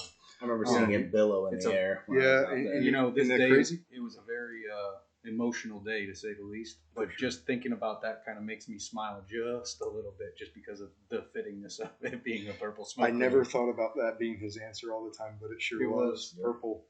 And what's crazy is, from my position, you know, when that happened, which was the same position I was in, you know, fast forward, just a couple of minutes before, you could look down on his squad and just see, like you said, you could see the billowing purple smoke. Yep. And just like, oh my God. And then another one of his team leaders, Jamie Wise-Ork, had a burst coming at him, hit the deck, and the burst missed his Kevlar, but shot vertical on through his camelback on his back. Through and through. Straight through the top, straight through the bottom. I mean, inches. Millimeters. And so they were in a real bad situation down there. Anyway, we got past that. And then what happened next was they took contact, and then we hear Fallen Angel. And I looked at LT. I said, "Is that Hind?" And he just shook his head. He's stone cold. He just shook his head, and you could tell that he felt that. Oh, yeah. And we went over that hill.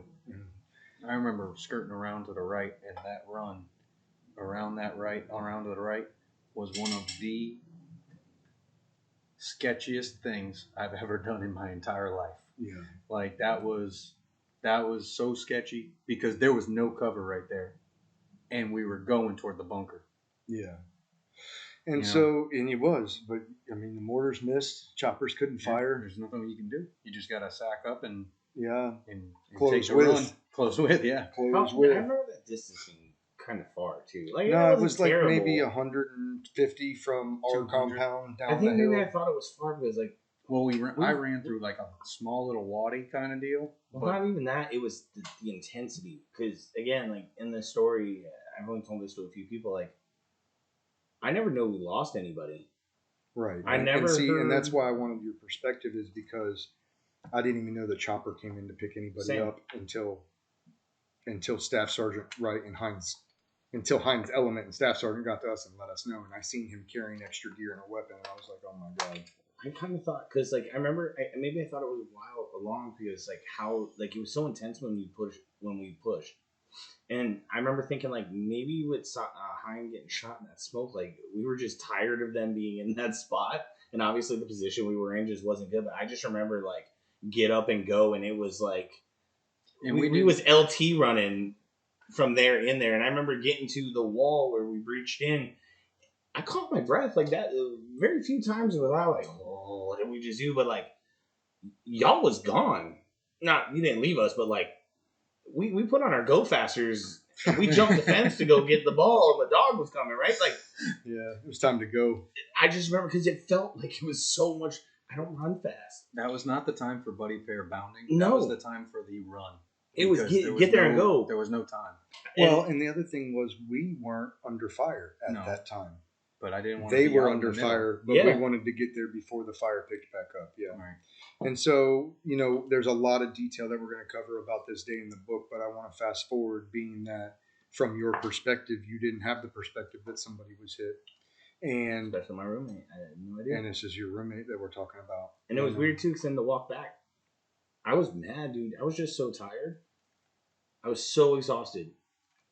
It was so chaotic. That was like a 6 hour. It was a long fight. It was long. 4 to 6. I don't know if it was 6. It was a good portion of the If day. you consider when we jumped off, not at daylight, but just after. if I remember right, it was in the morning when we jumped off, and we didn't get back till the afternoon, if I remember right. Yeah, we got back late. Yeah. We got back late because I remember my saw was hot. I put down rounds downrange. Like, I was over it, and we got back. I was throwing up on post. I'll never, like, you seeing us like meet each other. I remember the most uneasy feeling being back on post. I still have no idea, none.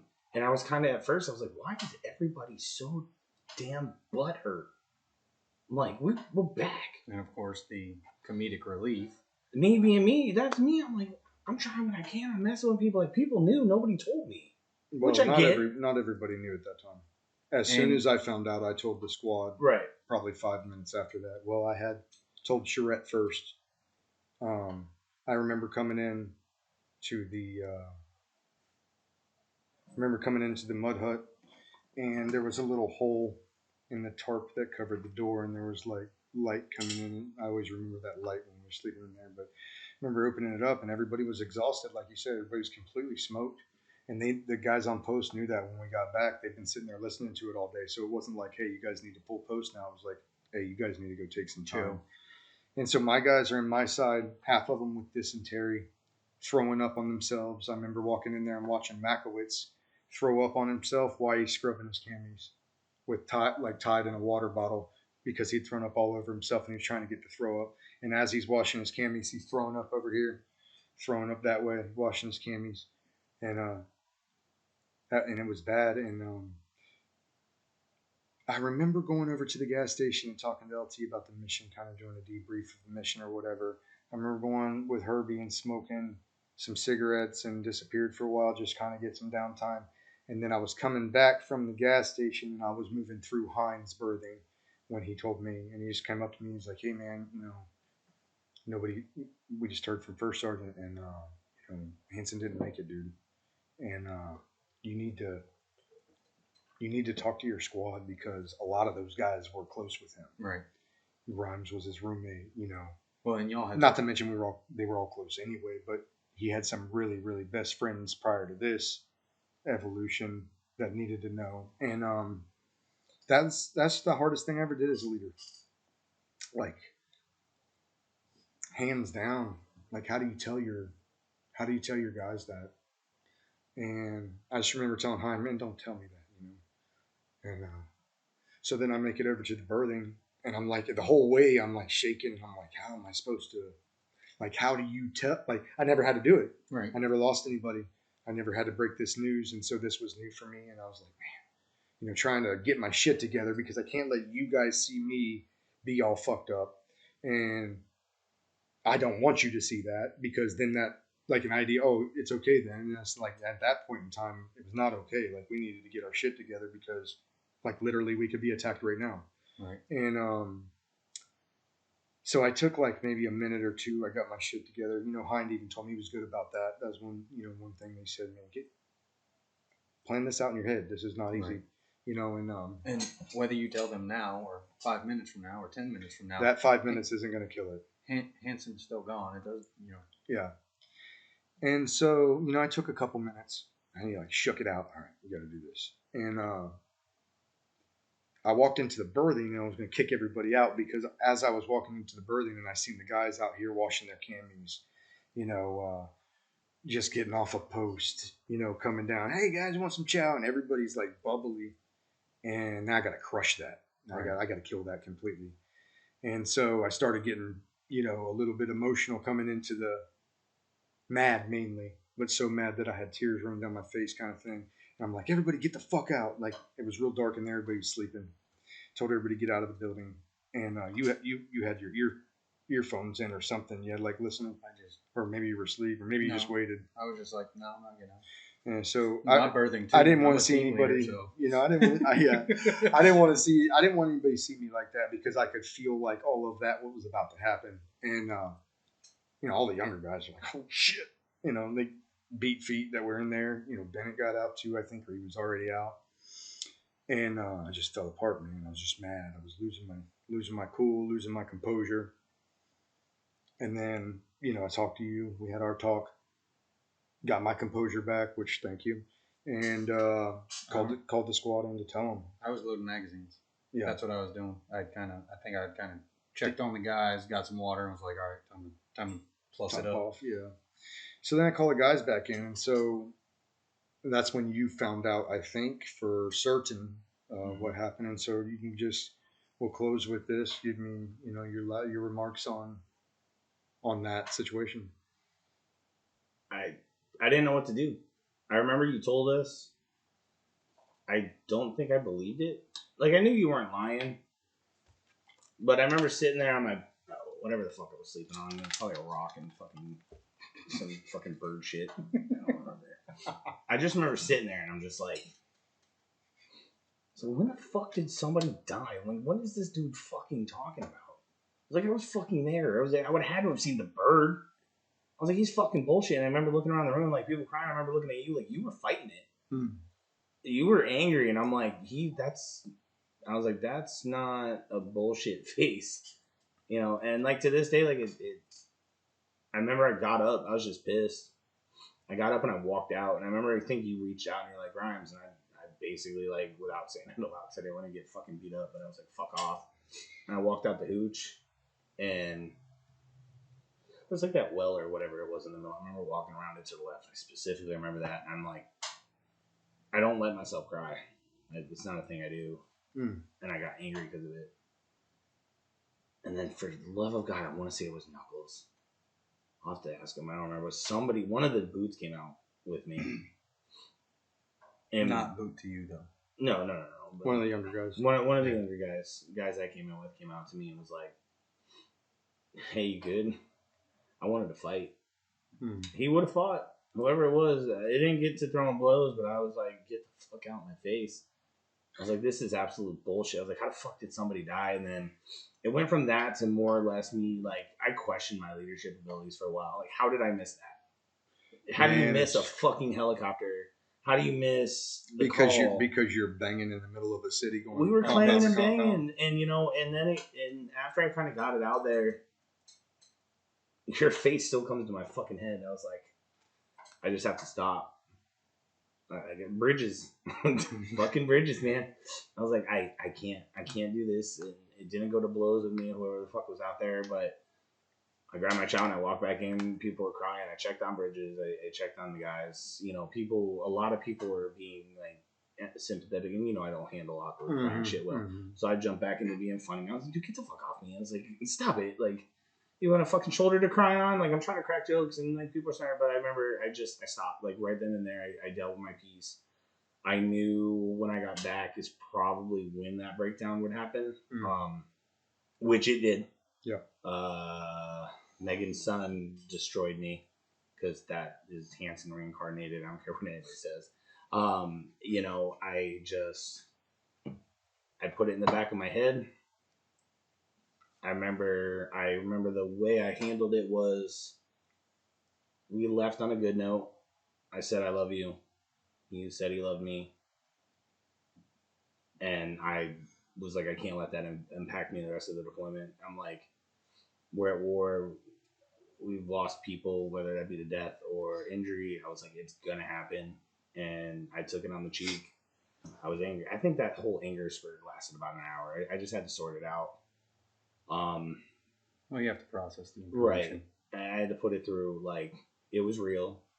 And you're going to come through every emotion in the book that there is. And I think Staff Sergeant LT even put it out there, like, process that shit when you get home. And I know that sounds fucked up. Nah, I said the same thing. But you got the rest of your life to process this. We got to fight. You don't have any choice. If I would have held on to that and brought that into the 22nd, the 23rd, someone's dying. Whether that's me or somebody next to me, or I'm not paying attention to you because I'm caught in my head. Like, yeah. After what we just went through for the X amount of days prior to that, there was no time for me to fucking sit there and wake up like, damn, Hanson's dead, and then think about Hanson the whole time. And it's a hard thing to fight.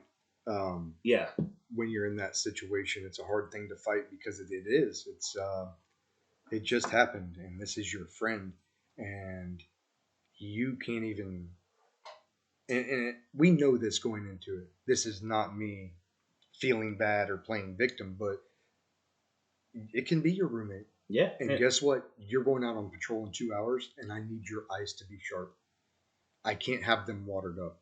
Or You going can't on post. engage. You can't engage effectively. And if your head's all over the place, and that's what and I always was told that same thing by my seniors is you got the rest of your life to think about this and to sort this out. But right now, if you don't want that to happen again, it's time to shape up. It's time to shape up. We got to step, and we'll get that. We'll pay that respect. Yeah. That'll be there. But right now, I need you right here with me because I don't want the other 11 of those to happen that same way. And so, and that's a hard thing to say as a leadership because that's you need that mourning. People need to mourn. They need that process. And in combat, you just don't get it. And you love your guys, and you want your guys to be okay. Right. You're almost now being a parent. You're almost a parent to your guys as a leader. Right. The closest thing they got to a parent. There. And then maybe sometimes country, it's not like a parent. Maybe it's just that older brother. Older brother, and, for sure. Trying to help you along your way. But that was a hard day. It was a bad day, and it was early. And our platoon realized that, hey, as good as these first 8 days went, or 7 days went, this was it was in the first week. We can be touched. Yep. We can be not only touched, but we can be killed. And I think until that was humbling. It was a humbling day because until then, I operated on the full assumption that you couldn't touch me. Right. Deep down at night alone, yeah, I said my prayers. Yeah, I made my peace with God. And yeah, I didn't know that I would get out of there. But when it was daytime and we were popping, my mindset was that you can't touch me. And then they touched us, and it humbled us. And I think for good in the good way. Not as far as it being good, but in every bad situation there comes some good, and that tribute to Jocko right there. This was a bad situation, but it had good in it because it woke us up. It showed us don't be complacent one time because you can do everything right and people can still get killed. Right. You can not make a mistake and not bring a friend home still. And that realization in combat's one that I'm glad that we got early because the fighting just continues to escalate on and on. Through nothing impacted us after that. And I'm not saying that to be cocky, but people were lost. Maybe not in our squad, but bad stuff happened. Yeah, and Courier was already gone. Yeah. No. Courier was coming. No, Courier was gone. the 17th. You're right. This was the 21st. But even friends in other companies, my buddy Patrick Xavier, Yep. I had to deliver that news to Pritchard because I knew him and so did Pritchard. But if y'all ever want to know what he says, I'm asking him. That's his business to tell. But I remember being told it, and I was like, damn, that sucks. I felt it, but it was we went on patrol that day because his third came back when I grabbed him. Yeah, and then we had to come back from it, but it never. I don't think anything really stopped us after that. Nothing stopped us after that. At that point, we were emotionally untouchable. Emotions were locked in. We had the blessing of not having spar war or unlimited resources to the internet and phones. And so people were able to stay in the zone. Yep. I know on some of my other deployments, the internet and phone capabilities absolutely destroyed good Marines. They couldn't stay with it when they had problems from home that were clouding their mind. And so that's going to do it. Grimes, thank you so much for flying up from Florida to take part in this. And like I said, we're going to have more guys on. You're going to come back on. More that Grimes will be back. Sure, several times. Like to get many more guys from our platoon to get different perspectives to give you guys the different thoughts. You've now got perspective from day 1 to 10 on squad leader, team leader, and new join / team leader filling the role as a multi-tool for the squad. And so that's what we got for you today. We're going to go ahead and sign off. I got to get Mike to the airport so he can catch a plane. And we'll see you guys on the next episode. Thank you. How we doing, everybody? This is the co-host of Choices Not Chances podcast, Matthew Charette. This episode of the podcast is sponsored by Louisiana Gun Shop. The folks at Louisiana Gun Shop have been a longtime supplier of firearms and shooting supplies and services, as well as very good friends of mine. In episode 7 of the podcast, we interviewed the owner and founder, Harlan Boblet. At Louisiana Gun Shop, the sky is the limit when it comes to getting the firearms and accessories you want for your current or future firearms. They have a nice selection of handguns, rifles, and shotguns in stock, or can order just about any firearm you could want or need. They specialize in concealed carry handguns and custom AR-15 builds. In addition to firearms, they also carry ammo, suppressors, optics, and a wide variety of gun parts for the upgrade and maintenance of your firearm. If you want to get further in the upgrade side of things, they provide customization services such as Cerakote, laser engraving, and Kydex holsters. Louisiana Gun Shop is located on Highway 90 West in Broussard, Louisiana, just south of Lafayette. It used to be Louisiana Gun Shop did not have an online presence, but now I am happy to announce that their website is up and ready for business for online sales to all 50 states at louisianagunshop.com/pages/CNC. Louisiana Gun Shop also offers Louisiana residents concealed carry classes for a very reasonable price. Harlan's experience in the concealed carry space when it comes to the laws and the do's and the don'ts is pivotal in attaining your Louisiana concealed carry license. As well as the firearm market, Harlan also conducts explosives training for Louisiana blasters licenses for oil field and special effects workers in Louisiana. Workers in these fields from out of state also need to have this training in order to complete work in Louisiana. So whether you need a firearm, upgrade your old firearm, targets and ammo for a range day, or you just like to talk to people who support the Second Amendment, Louisiana Gun Shop is your place, either in person or online. Remember, they are located on Highway 90 West in Broussard, Louisiana, just south of Lafayette, or online at louisianagunshop.com/pages/CNC. Check the episode description for the link. You can also follow them on Instagram and Facebook at Louisiana Gun Shop. A special thanks to Harlan and Jenny at Louisiana Gun Shop for sponsoring the show. Please support them so they can support us and keep the podcast free for all. Thanks, have a great day, Semper Fi, and God bless America. Not too far. You're marking a building. Hit him. Yeah, that's good. That's a good shot. That's money. Yeah.